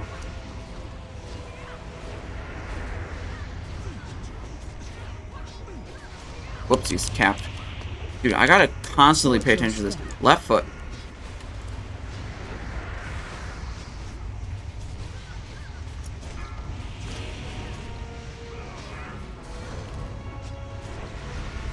Find Witness the shelter. fury of the cosmos. And we go in.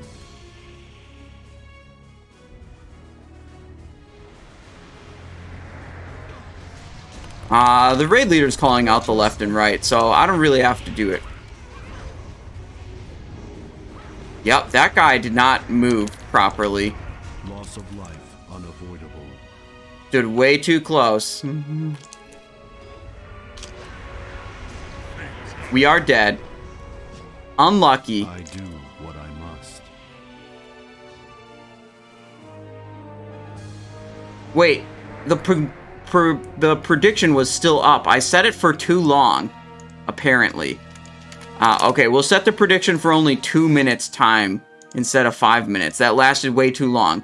The submissions were still open by the time we wiped.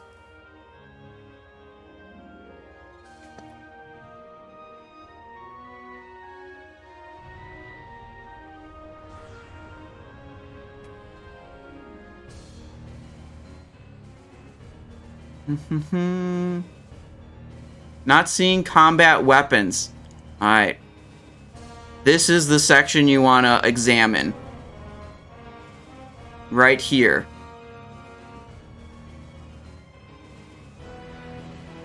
Wait, it didn't automatically... I tried to make the font really big. Right here. Don't see the item you're looking for? Check the gear filters to the right. Boom. There's like way too many items 2. in that spreadsheet to not have some kind of filtering option.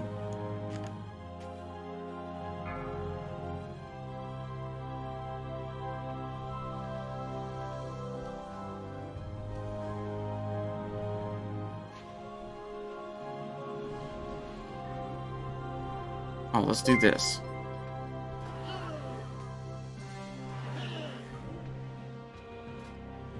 I'm actually really surprised that Dark Matter is such a small increase over this. But this is one that triggers on critical strikes, whereas this is one that triggers on all attacks, and Dark Matter triggers on all attacks also. The spreadsheet knows this. It'll desync those approximately. But, like, this is way less reliable. It feels bad.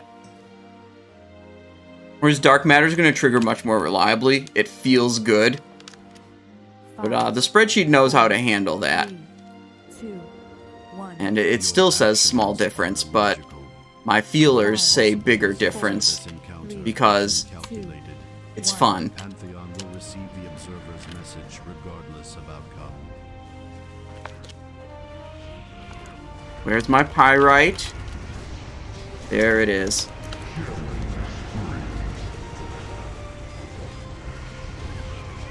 The stars I guess we just have a really big slice. Or expose. Okay. Screw that up a little bit. Watch your step. Simon says, right foot.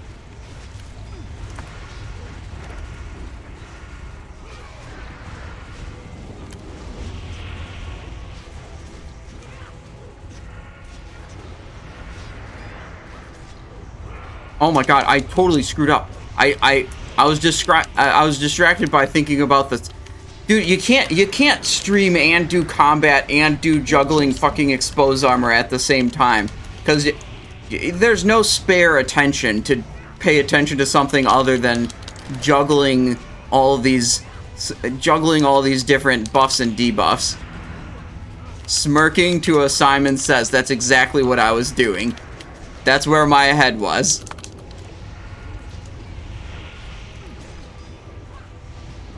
Watch your step. Right foot. Yeah, see, we just did way too many points for our expose armor. Find the shelter. fury of the cosmos.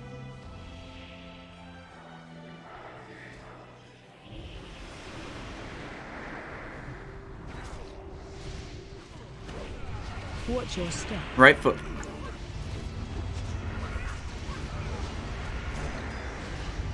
Okay. I'm gonna play good until I get distracted by something again.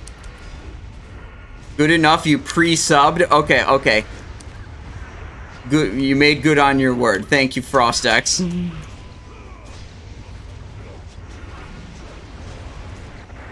Okay, Watch your step. left foot.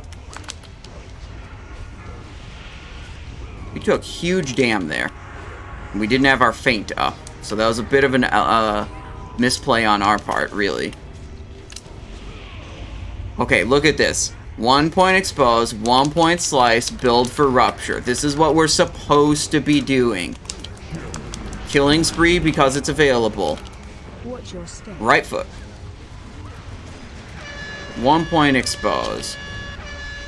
How this... I need to get rid of that air horn weak aura that tells me when a goddamn star is dying. I don't care.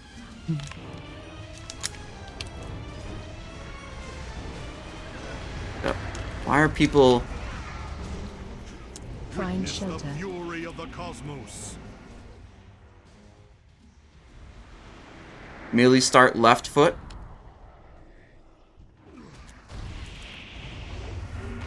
Watch your step. Nope.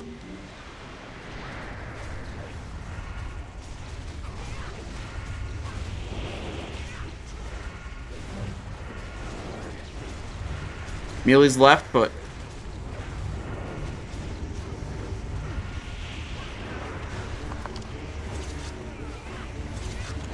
We got it this time. This is looking good. 2 deaders, but boss is almost gone. Right foot. There we go. There we go. Wait, I paid out the prediction wrong. Oh, I misclicked. Okay, how can I undo it? I paid it out as no. Oh, how do I fix it? I clicked through it too fast without thinking.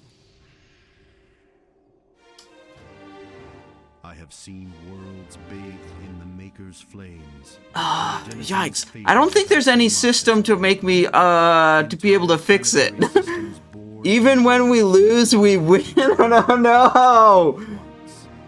no. Okay. Band of Lights. 11. 12. 13. 15. Nothing. A million lives wasted. It's a pretty good upgrade. Had they all We'll go bigger. Your tenacity. Had they all loved life as you do.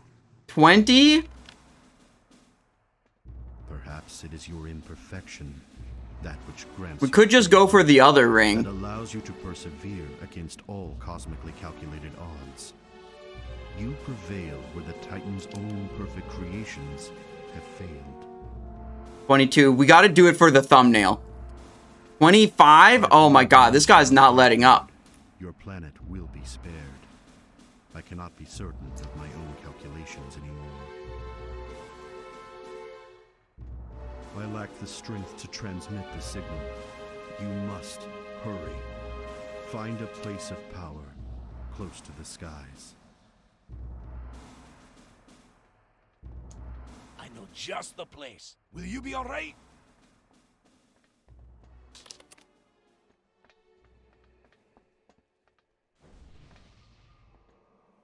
Do not worry about my fate, Bronzen. If the signal is not transmitted in time, reorigination will proceed. We out. We'll get the other ring now. We get the other ring now. Your world. Yeah, it always drops reply code. We just get the reply code. Big pog damage.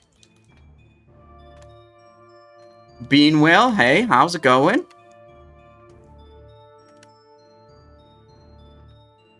What if Earl wants a reply code too? I don't know. Observer's Mantle, 5K.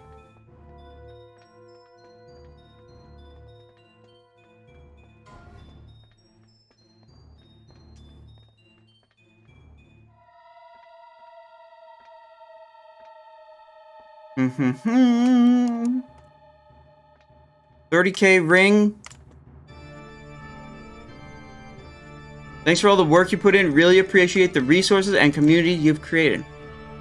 Love to hear it. Look, we got our runestone today at minimum bid. That was a steal. That was great.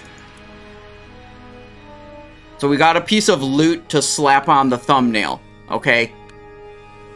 We get 2 pieces of loot to slap on the thumbnail. That's pretty good too.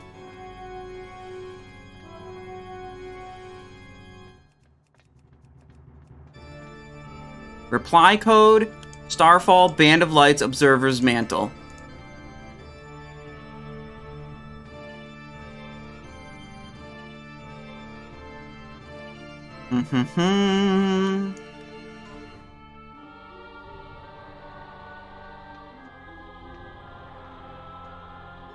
Reply code, also a good upgrade.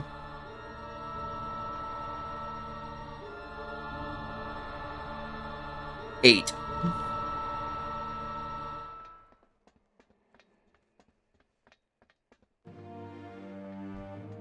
Warlock bidding on it. We're gonna get it.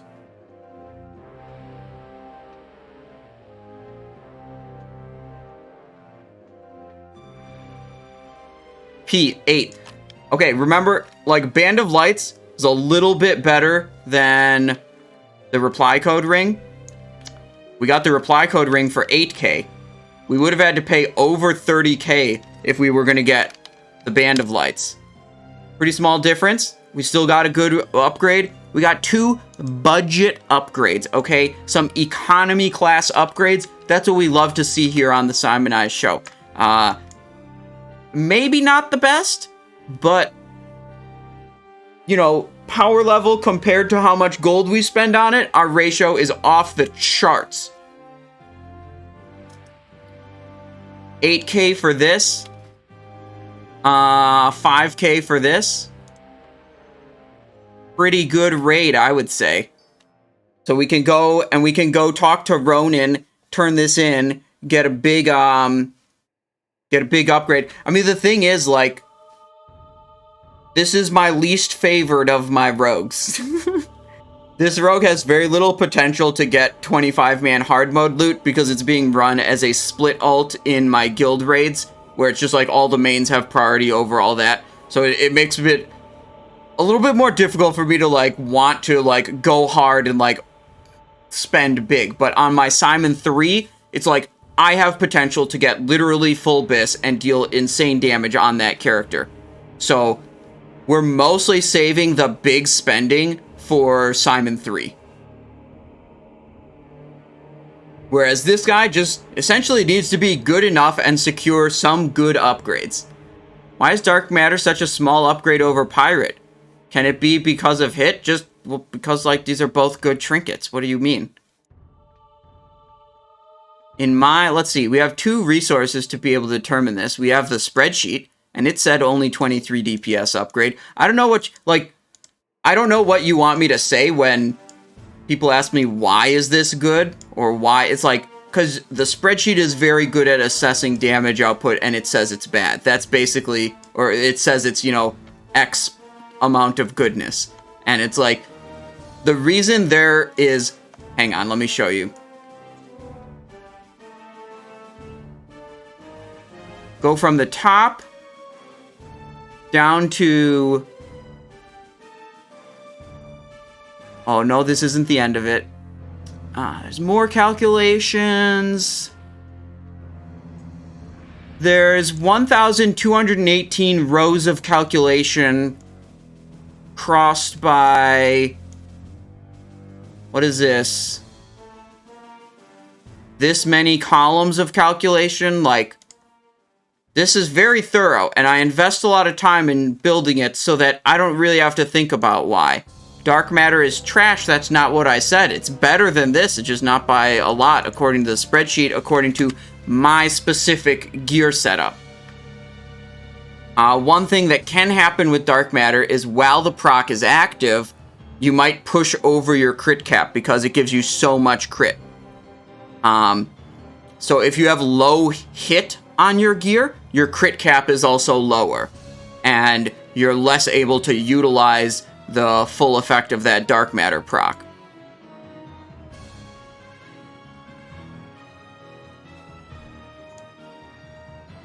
Okay, 4,869 is the payout for this.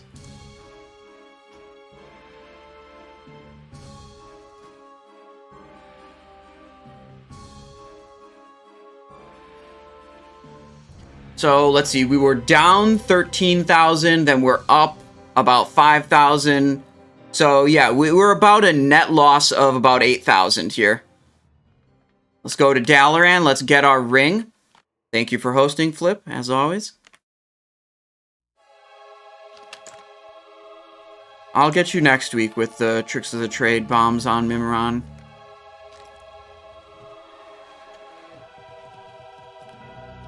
We gotta go talk to Ronan.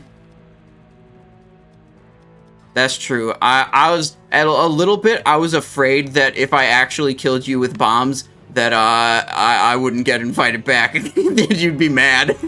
But now that I know that it's fair game, I'll step up my game here.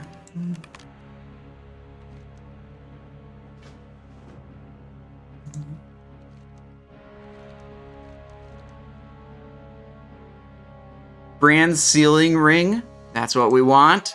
We received Brand's message, and we have begun. There we go. Crit, attack power, armor pen.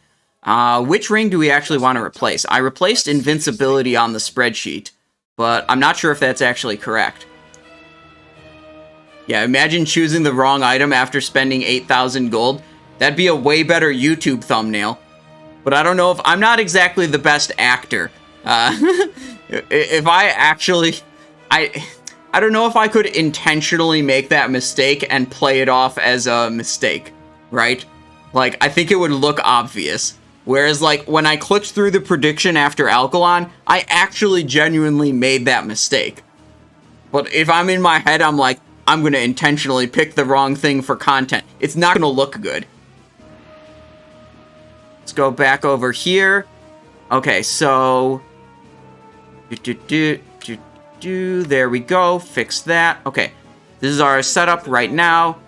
If we replace here with Sealing Ring and this, we get plus 73 DPS. If we go Surge Needle or we go Ring of Invincibility, yeah, okay, we want to keep the Surge Needle. Keeping the Surge Needle is bigger, more DPS than keeping the Invincibility. That's what I expected, but I just wanted to double check.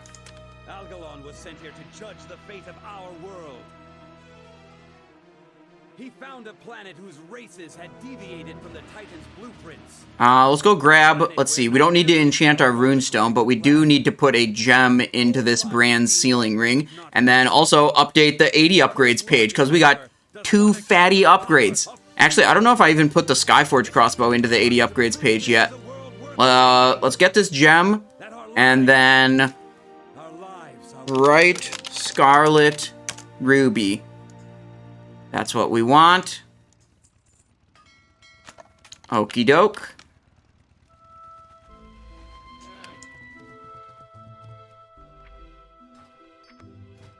Here we go. Here we go. Right there. And let's go 80upgrades.com.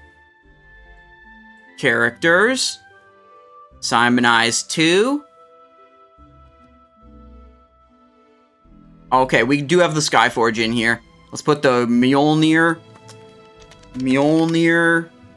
Runestone. And here we go, Brand's Sealing Ring with a bright scarlet. There. The rest of the gear is the way it should be. Pretty good.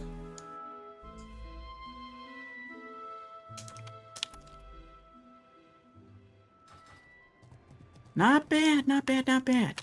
Now, what we could do, at the end of the day, we could go... You want to do a ZG run before we close up the stream? We're doing a short stream today regardless, but you guys want to do a ZG run? A little mount run here?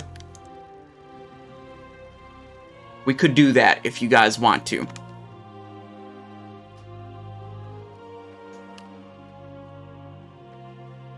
Go, says Diesel. Yes, Sayukan. Okay, okay. Of course. I was gonna go either way. I just wanted to see how many of you were hyped for that.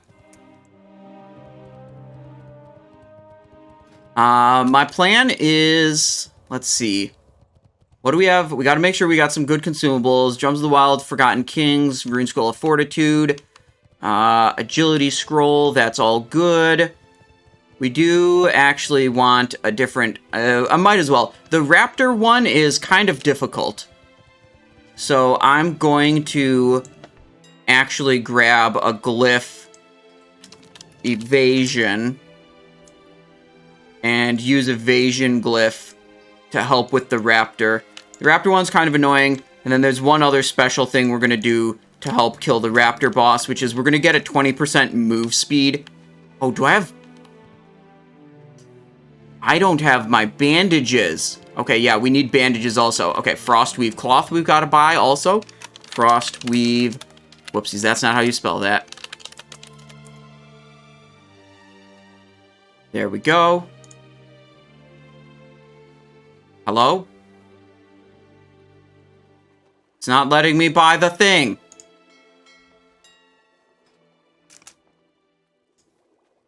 What if I buy here? There we go. Think your main rogue needs an expertise gem someplace? Sitting at 199 rating. Oh, on the 80 upgrades. I probably fixed it in-game, but yeah, I can check the 80 upgrades, make sure. What did I get? I think I got something recently that I switched something around.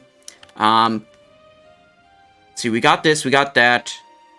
We're going to go to ZG now. We're going to go on the flight path, and I'm going to take a quick bathroom break. Then we'll figure out about the main rogue. We'll do the Tiger Mount first, and then we'll go for the Raptor. The Raptor is a little more difficult, and we're not going to go directly into STV. We're going to go to Westfall, because I'm going to try to pick up one of these 20% move speed elixirs on the way in. That should help us significantly on the Raptor boss, because it involves a lot of running away. So, give me just a second. We're going to fly. We're going to put BRB on the stream. And then, 1 second.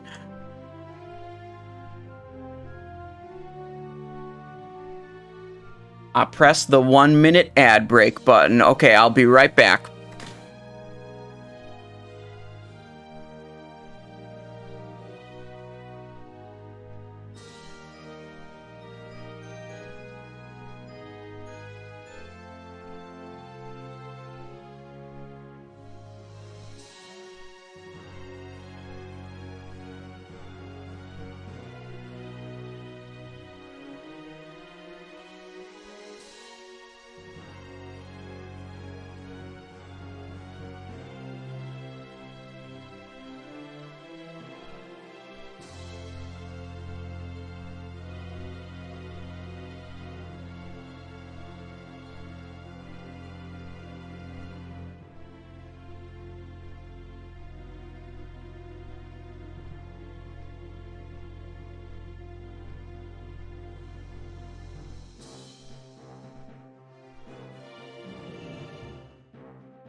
Okay.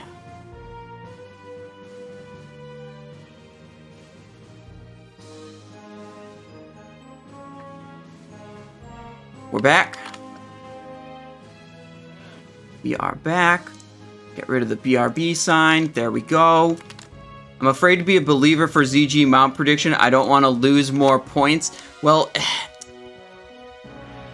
there's nothing. Okay, so when I'm in raid, there's like a bunch of stuff. The raid keeps going, and there's a bunch of stuff for me to pay attention to. When I'm in ZG, it's like totally up to me how fast things go. So I'm never like distracted by the raid progressing when I want to do something messing with stream or predictions. So we're not going to like click the wrong button on the ZG prediction. But yeah, it is definitely a long shot. We'll go prediction, start prediction, will Tiger Mount drop? Yes or no? I'll just put this up at 30 minutes. We'll close the submissions right before we loot the boss. And now let's check out our other character, Simonize Show. Do you have not enough expertise? Yeah, he does have not enough expertise. I'm not sure where I flipped a gem around to make that happen. I'll have to double check that later. But yeah, that's not exactly the correct gemming for that character.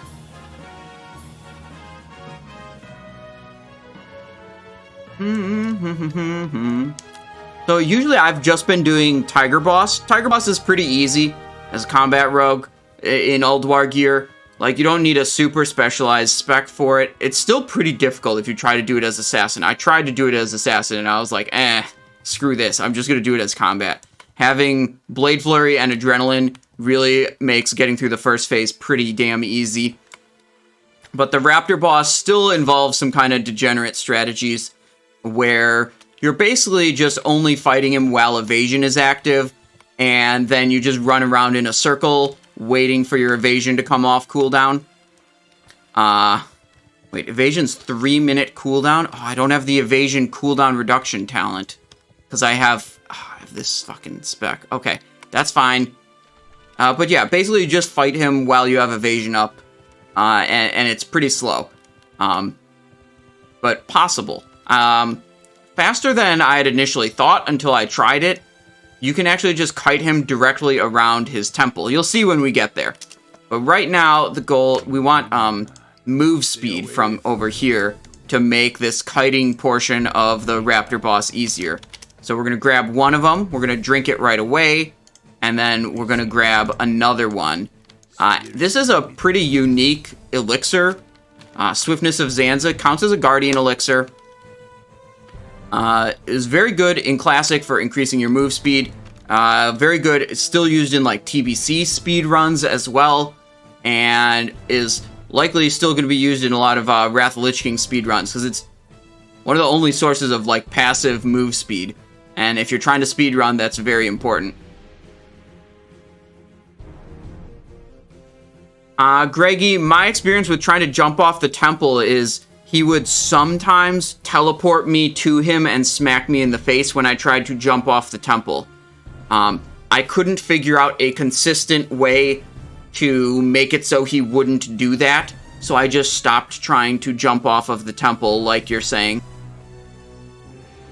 Does it stack with assassin move speed? No. Generally, none of your passive move speed effects are going to stack. Well, I don't know if that's true to say generally, but yeah, like your Swiftness of Zanza, your movement speed on Boot enchant, which people don't use these days because they use Nitro Boost, or your Fleet-footed, none of those stack with each other. There's some other sources of move speed that would stack, but between those three, none of those three would stack with each other. You just get the single highest one that you have.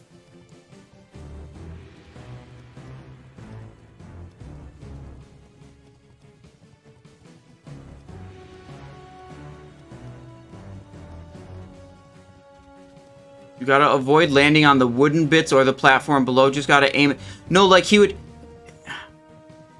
put, it doesn't matter what I land on, because he would pull me to him like mid-air. So like it couldn't possibly be dependent on what I was landing on, because he was doing it prior to me even landing. But like we can run around the temple just fine. Like, I'm not concerned. I'm really just not concerned about it because running around the temple is not difficult.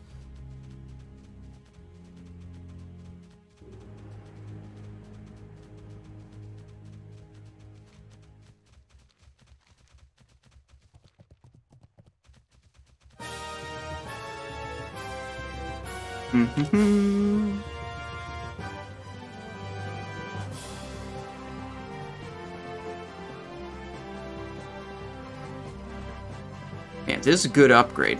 This is also a good upgrade. We got two good pieces, and we didn't break the bank in this GDKP. We lost gold, but we didn't lose a lot of gold. So I'm very happy with how that 10-man went.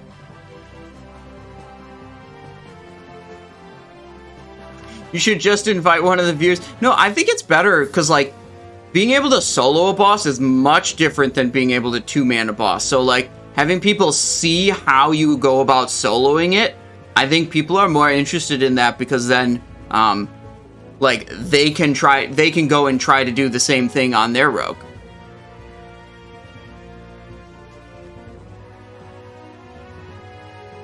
That's how I think of it, at least.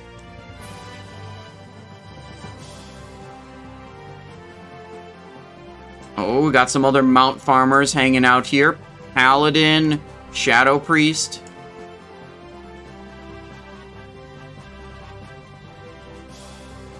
Oh, I should change stream title.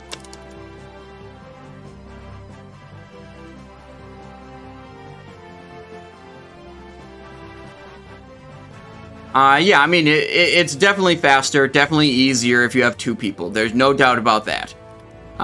Doing Raptor Boss solo as a rogue is kind of difficult.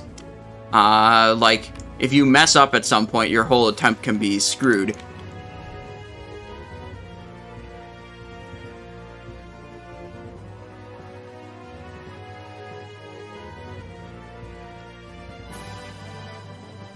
Wait, we could even do this. I could, yeah,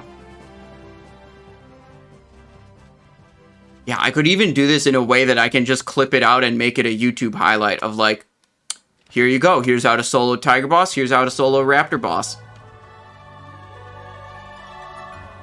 I think I will do that.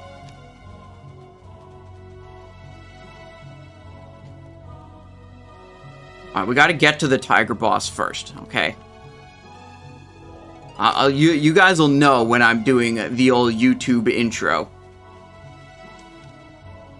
Temple of Bethek, Panther Boss, not interested. People of the Tubes. Dude, we gotta feed more WoW content into the VOD channel, because the VOD channel really, people don't know me for playing Diablo, and I uploaded some Diablo to that channel, and it's getting stinker performance. So we gotta inject more WoW content, which is what the people want. Karazhan Mount, I don't think you can solo that on a rogue. Can do it on my Death Knight easily, but like Death Knight can heal itself, so there's that.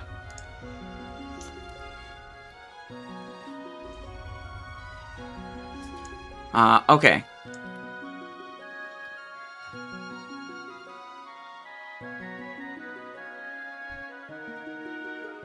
Hello, my name's Simonize, and welcome to a Simonize stream highlight. We're here live on Twitch, and we are about to solo the Tiger boss, and then we're going to go over to the Raptor boss in Zul'Gurub. We're using this rogue here, Simonize 2, which is a combat spec rogue. Damage. We're not really doing anything special with the talent specialization. This is a basic combat rogue. You could change the talent specialization to be specific for this situation, to optimize it a little more, but with Ulduar gear level, you don't really need that. You're able to solo both of these bosses without too much difficulty. Now, for the Tiger boss, the main thing we want to do is we want to use Wound Poison on our main hand. Having Wound Poison will make the boss spawn with 50% health when he goes into Phase 2 instead of full health, and makes it a lot easier. Adley coming in with a Prime sub. Thank you very much. 3 months of support. Love to see it. So, the other thing we can do to make it a little bit easier is give ourselves a bunch of different buffs. We're going to use a Flask. We're going to use Drums of Forgotten Kings, Drums of the Wild, Rune Scroll of Fortitude, and Scroll of Agility. And then we have all of these different buffs, and we're actually going to change up my glyphs a little bit. We're going to use a glyph of Evasion, and we're going to place it over Slice and Dice. So we'll have Evasion, Expose, and... Actually, this one isn't very good. We could rather use Adrenaline Rush there, but it doesn't matter enough. Evasion helps us survive a little bit. Glyphs aren't super important. What I want to do here is I want to set Zealot Lorkhan as my focus, and then... For the kick macro, I have it set up like this, where it's cast at focus kick, and then cast kick. So what this will do is, if I have a focus target, it will kick the focus target. If I don't, it just operates like a normal kick keybind. So we're going to use that to monitor Zealot Lorkhan to make sure we can interrupt her heals. The plan here is we are going to stealth. We're going to open with a cheap shot on Zath, then put up our Slice and Dice, Adrenaline Rush, Blade Flurry, and then spam Fan of Knives to try to take these guys down. We have to take down Lorkhan, Zath, and Thekkel within about 15 seconds of each other, or else they'll resurrect each other. This sounds very complicated, but I'm about to make it look very easy, so let's just do it right here. Hitting my Evasion when there's maximum number of enemies around me, so I can mitigate some damage. And... while Evasion's still up, I'm not concerned about disarm, but it is good to disarm the boss so he doesn't mortal strike you. That can hit you still pretty hard, even at max level. Now I'm monitoring their health pools. Make sure I can kill them all close to each other.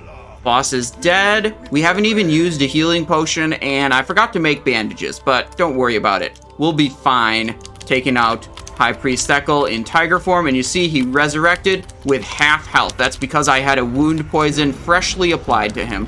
And we killing spree, and he is done. Okay, now we have a bunch of you live viewers who have predicted and gambled on whether or not the Tiger Mount is dropping. We got to close up this prediction on the live stream, closing in 5, 4, 3, 2, 1, and submissions. We got 40% believers, 60% doubters. Let's see if we got the mount. Zulian Scepter of Rights is vendors for 5 gold 59. That's what the most useful part of it is. Why can't I loot it? It's unique, and I already have one. Okay, never mind. We're not getting gold from that. And no mount. Unfortunate. Okay, this is useless. It's like a quest item thing. We can't even turn it into gold. Unlucky. No mount, but now we can move on to the Raptor boss. And we're going to set up a new prediction for the Raptor boss. Really quick. Will Raptor mount drop? Okay, there we go. We had a question from chat here. Mayan says, why are you using fist/sword combo? Because these are the best weapons I have available to me. You combined, you know, like I don't have a boot blade. I don't have a blade twister. The best combination of weapons I have is this, so I'm using it. That's it. And we have a talent specialization that takes both close quarters combat and hack and slash, compared to a normal talent where like you're only taking one weapon specialization. You would have 4 more points in aggression and 1 point in endurance. So that's where the points come from to take the secondary specialization. If you are curious about what weapons you should be using, you're going to want to join the Simonized Show Discord and look in the Index channel under the Wrath of the Lich King resources section. There's Index. That's always your like home base for figuring stuff out.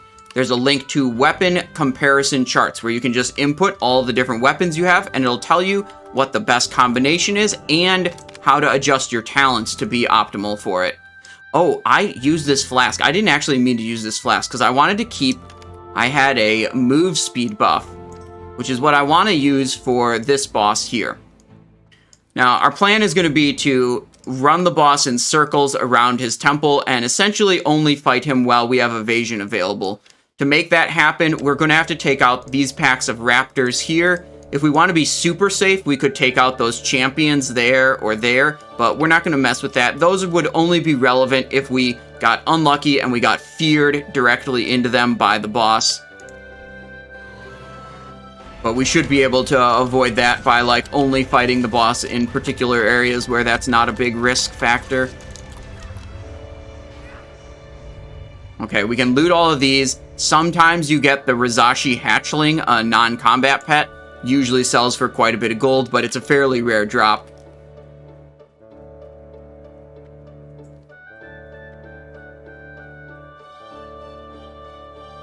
Now, this gives a stacking debuff. I'm going to save my cloak until after we've killed both packs.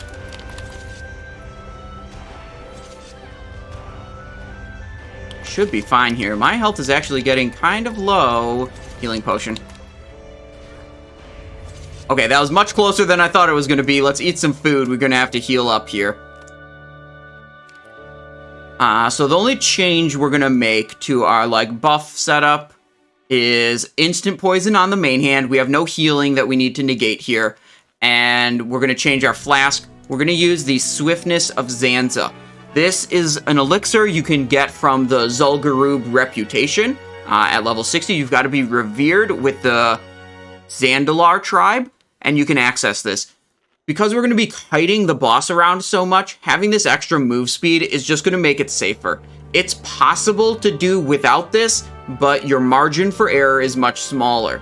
So considering it's going to be, take, at least 5 or 6 minutes, maybe more for the kill attempt, I want to have a fair margin of error so I don't, ruin the attempt off of one mistake. Let's loot these guys real quick. Okay, nothing good from those. We are now at full health. We got to switch the poison over. Then we're going to have to cancel the Endless Rage, drink our Swiftness of Zanza. And now we're good to go. So we're going to start the fight out. We're going to burst down the raptor, and then we're going to basically run away. We're only fighting him while evasion is active.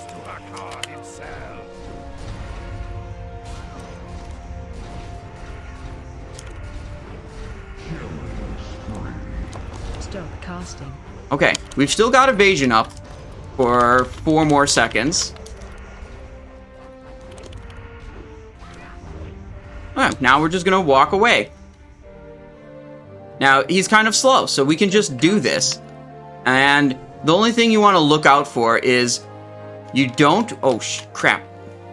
See, this is why I need a margin of error, so I don't immediately die when... Oh, no, no, no, no, no. Stop casting.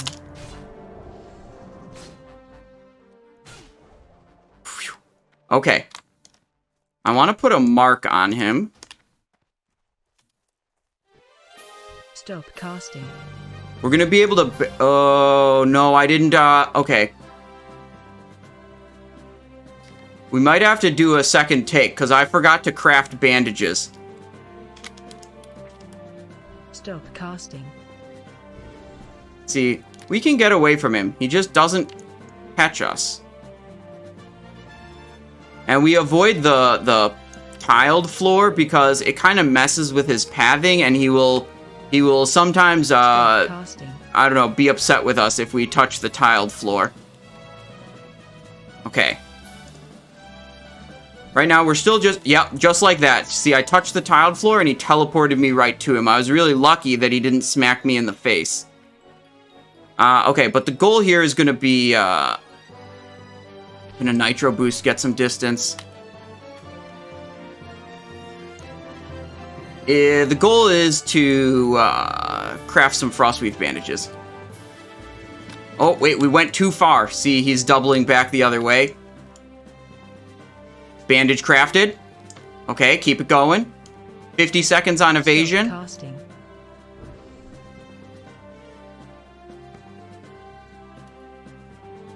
Where is he? I think we can craft another one. So this is kind of what it looks like, okay? It's not the most exciting thing. But it's also not too complicated. Whoa, oh, okay, I clipped again. And we're dead. Yeah, okay, we'll edit, we'll take care of that in post, okay? We'll take care of that in post. And now we don't have the move speed thing. We're not gonna get another one. Bye, YouTube. The Zanza potion. Oh, yeah. Look, I did this... I did this, successfully once, and then every other time I did it, it was, like, I've only successfully executed this strategy once, and it seemed, like, really straightforward and easy when I did that. But then, like, I've tried it on 2 other occasions, and it's always screwed up.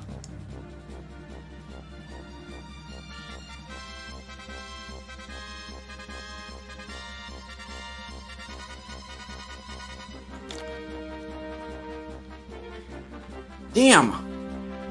That was annoying. Dude, I thought it's just the it seems really inconsistent on how your movement goes and like when he's going to teleport you to him and when he's not going to do that. I think you have too many things going on in your head that you lose focus. That could be true. We're going to try to do it without the Zanza potion this time. But we're gonna craft bandages beforehand. The run back of shame. Yeah. And you know what the sad thing is? I can't even clip it together in a way that makes this look like the first attempt now. Because the speaker troll that sits at the bottom of the temple is already dead. Like, there's no way for me to make it look like I killed him first try here.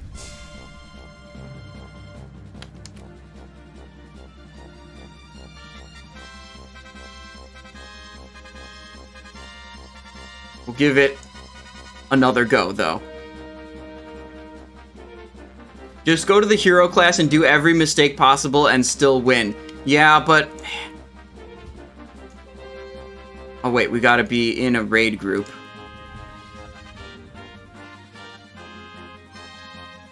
There we go. Oh, here's a good thing. This part I can clip into the YouTube video. Now, when you zone into Zul'Gurub, you're going to have to be in a raid group. And if you don't have any friends, then you can use a macro like this that invites a random name to your group and then converts it to a raid. And that'll allow you to zone in if you time it really carefully. It takes a little bit of getting used to, but you just click this a couple times, and then you go in, and if you go in like a second or two after clicking it, you'll be good. And you'll get right into the raid like that. Okay, now that we're going to Raptor Boss from the start, we go this way.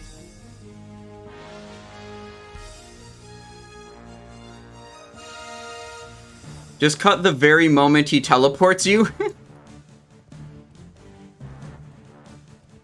Yeah, we could just clip it together, and then like some YouTube detective in the comments would be like, Simon, you started the fight with a yellow elixir, but then you had Flask of Endless Rage when you killed him. What happened? And then I'd just never respond to them. That's how I would deal with that.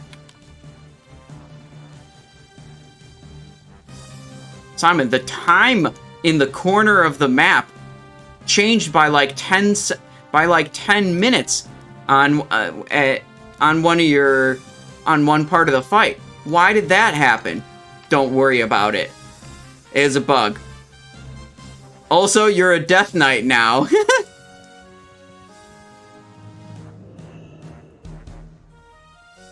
Okay. Food buff? What the? I wanted to food buff.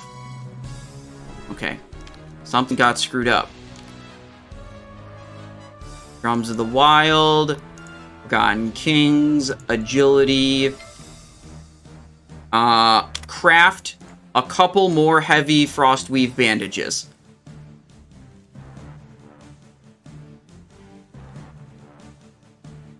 Just cast evasion and heal yourself in blood form.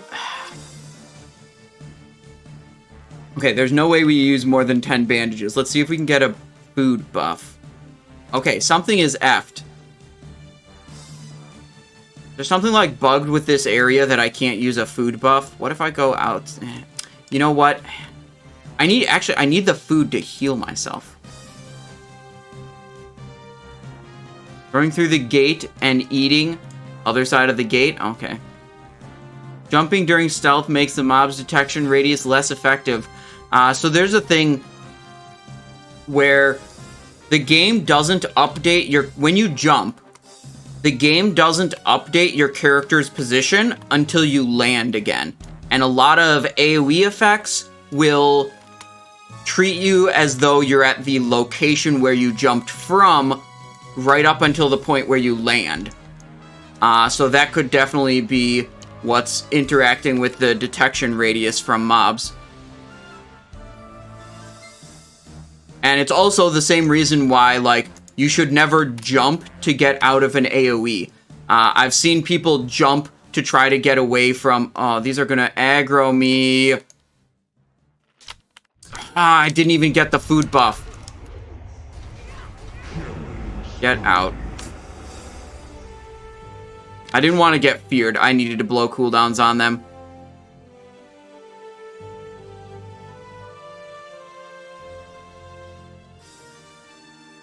So, like, when you jump to get away from an AoE, you're essentially still in the AoE until you land. So, like, we have people that jump away from Cosmic Smash and they just get deleted because they're, like, mid-air when the Cosmic Smash connects and they die. Because it hits them for full, because where they jumped from was directly on top of the Cosmic Smash.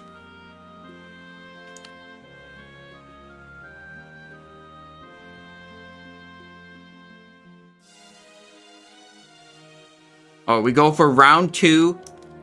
Let's use the... Where's my damage elixir? Here we go. We don't have the speed elixir anymore. This is the best we can do. I don't think there's anything else I can equip or would want to equip that's different than my existing gear.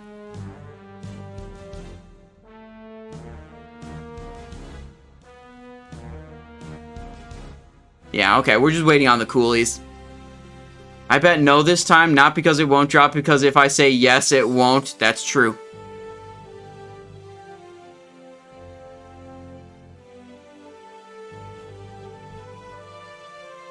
20 seconds. We go in, we just blast the raptor down, and then run away. That's the plan.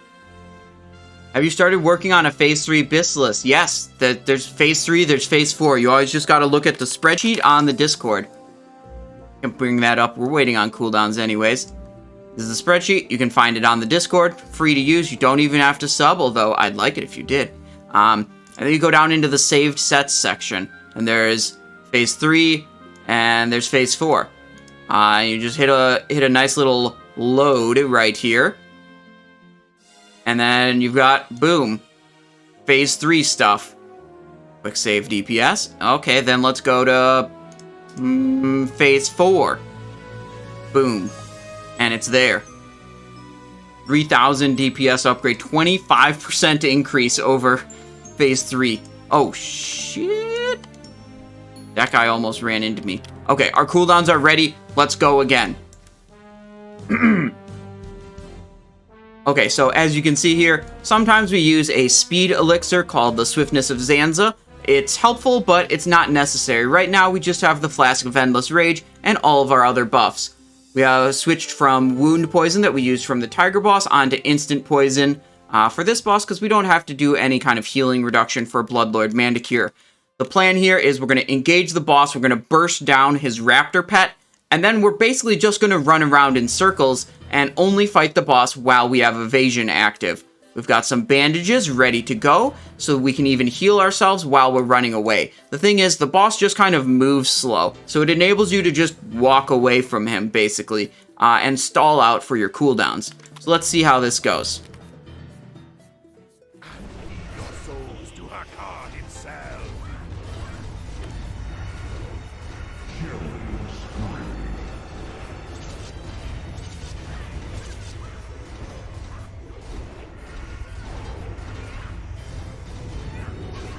Okay, we're on the boss. We're going to sprint to create some distance. Stop casting. And we're just going to run around. One thing he's got active right now is an enrage effect, which we do not like. We're going to put a skull marker. Oh, he stunned us. We were in line of sight of him. That was unlucky, so we're going to get away with a rocket boot again. Okay. Now we should be pretty good. We're going to get a little more distance on him, and then we're going to try to bandage. Stop casting. He'll occasionally try to whirlwind or do this threatening gaze on you. That's fine. Just makes him stand still for a little bit. Makes it easier to run away from him. There's a whirlwind. He's basically opposite side of the pillar right now, so... Oh, I accidentally canceled my bandage. It's fine. We still have a long time before our evasion is back up. So we gotta wait before we engage him anyways.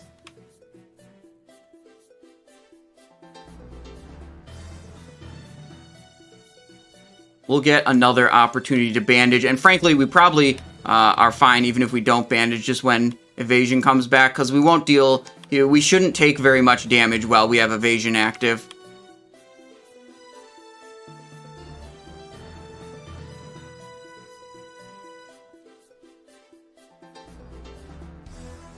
Nope, we got charged. Oh, no, no, don't. I don't have any more sprint effects, but he's whirlwinding. Okay. Not the worst, but not great. If we had a little more movement speed, we'd be able to do this a bit easier.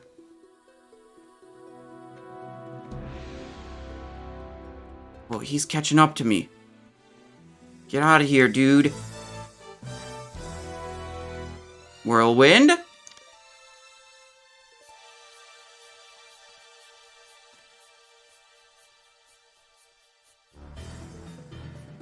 Stop casting. I don't think this is possible without move speed. I don't think, I think we're gonna just decide that this is not realistic. I'm vanishing.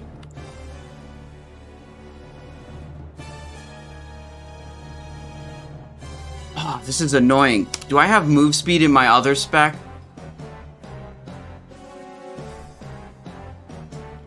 We were kind of close. And I scuffed the bandage.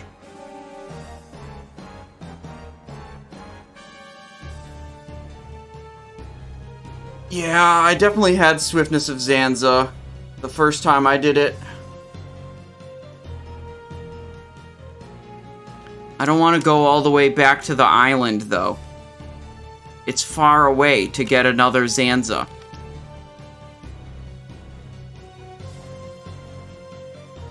Okay, we gotta heal up. And for some reason, using food in this room is bugged, so we're gonna go into the other room to be able to eat the food without interruption. I'm trying to think if I'm just too slow, or if I should just try again. As it is. Food. Conjured mana biscuit. There we go. I don't think I have any neat tricks that I could use. Would he attack pumpkin soldiers if I summoned them? Maybe. I think we're gonna give it another go, and then if it doesn't work, I'm just gonna say fuck it, and that's it.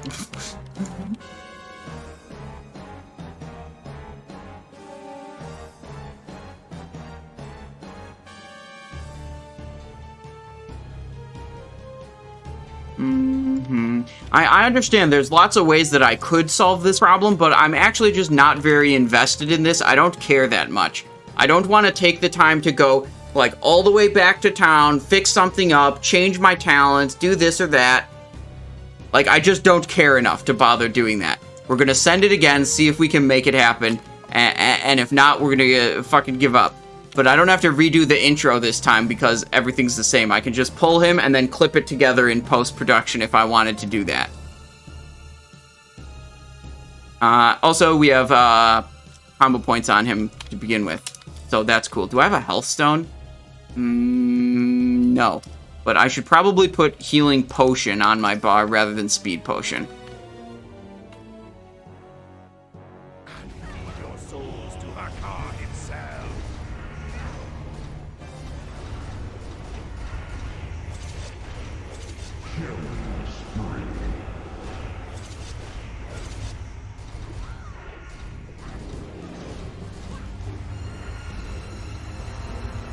Okay, sprint away. Holy crap, we took a lot of damage there. Okay. Oh, I didn't put a... Does he still have a skull mark? He does. Stop casting. Okay, threatening gaze.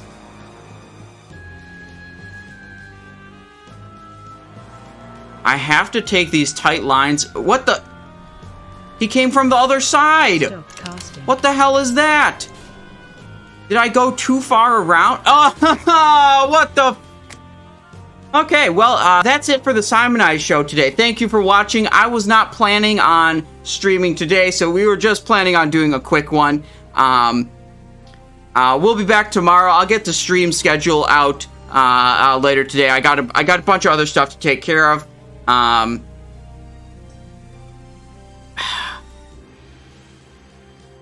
I think what happened is, so like you're going around the temple, right? And he's always going to go the shortest route. If I sprint and I get too far away from him, he'll actually turn around and we'll be going the same direction.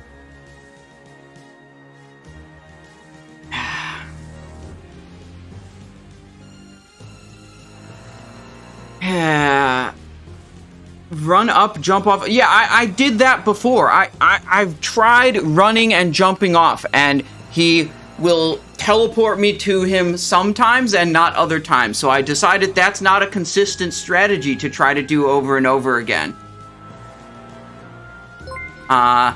Because sometimes when you jump off, he teleports you to him and then you get stunned or feared or die. My experience is that's not consistent, so I'm not going to do it.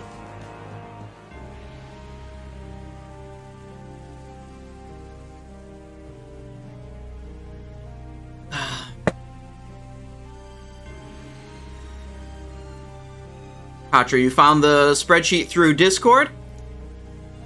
I would advise you to read what it says here.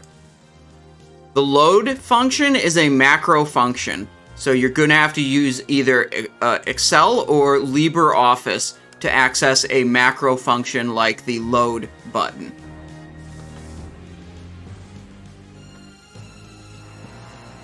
Anyways, the mistake you guys are all making is that thinking that I'm actually invested in killing this boss. We were really just here to have some fun, and like I said, I didn't want to bother, go changing talents or going all the way back to town and then all the way back to the raid. I just don't care enough. We'll try again next time, maybe, with a different setup, and maybe we'll actually have our move speed thing. Anyways, that's what we got for raid today.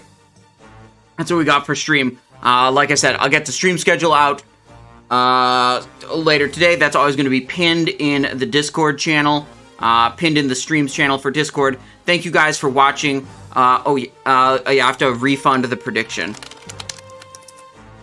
Delete and return points. There you go.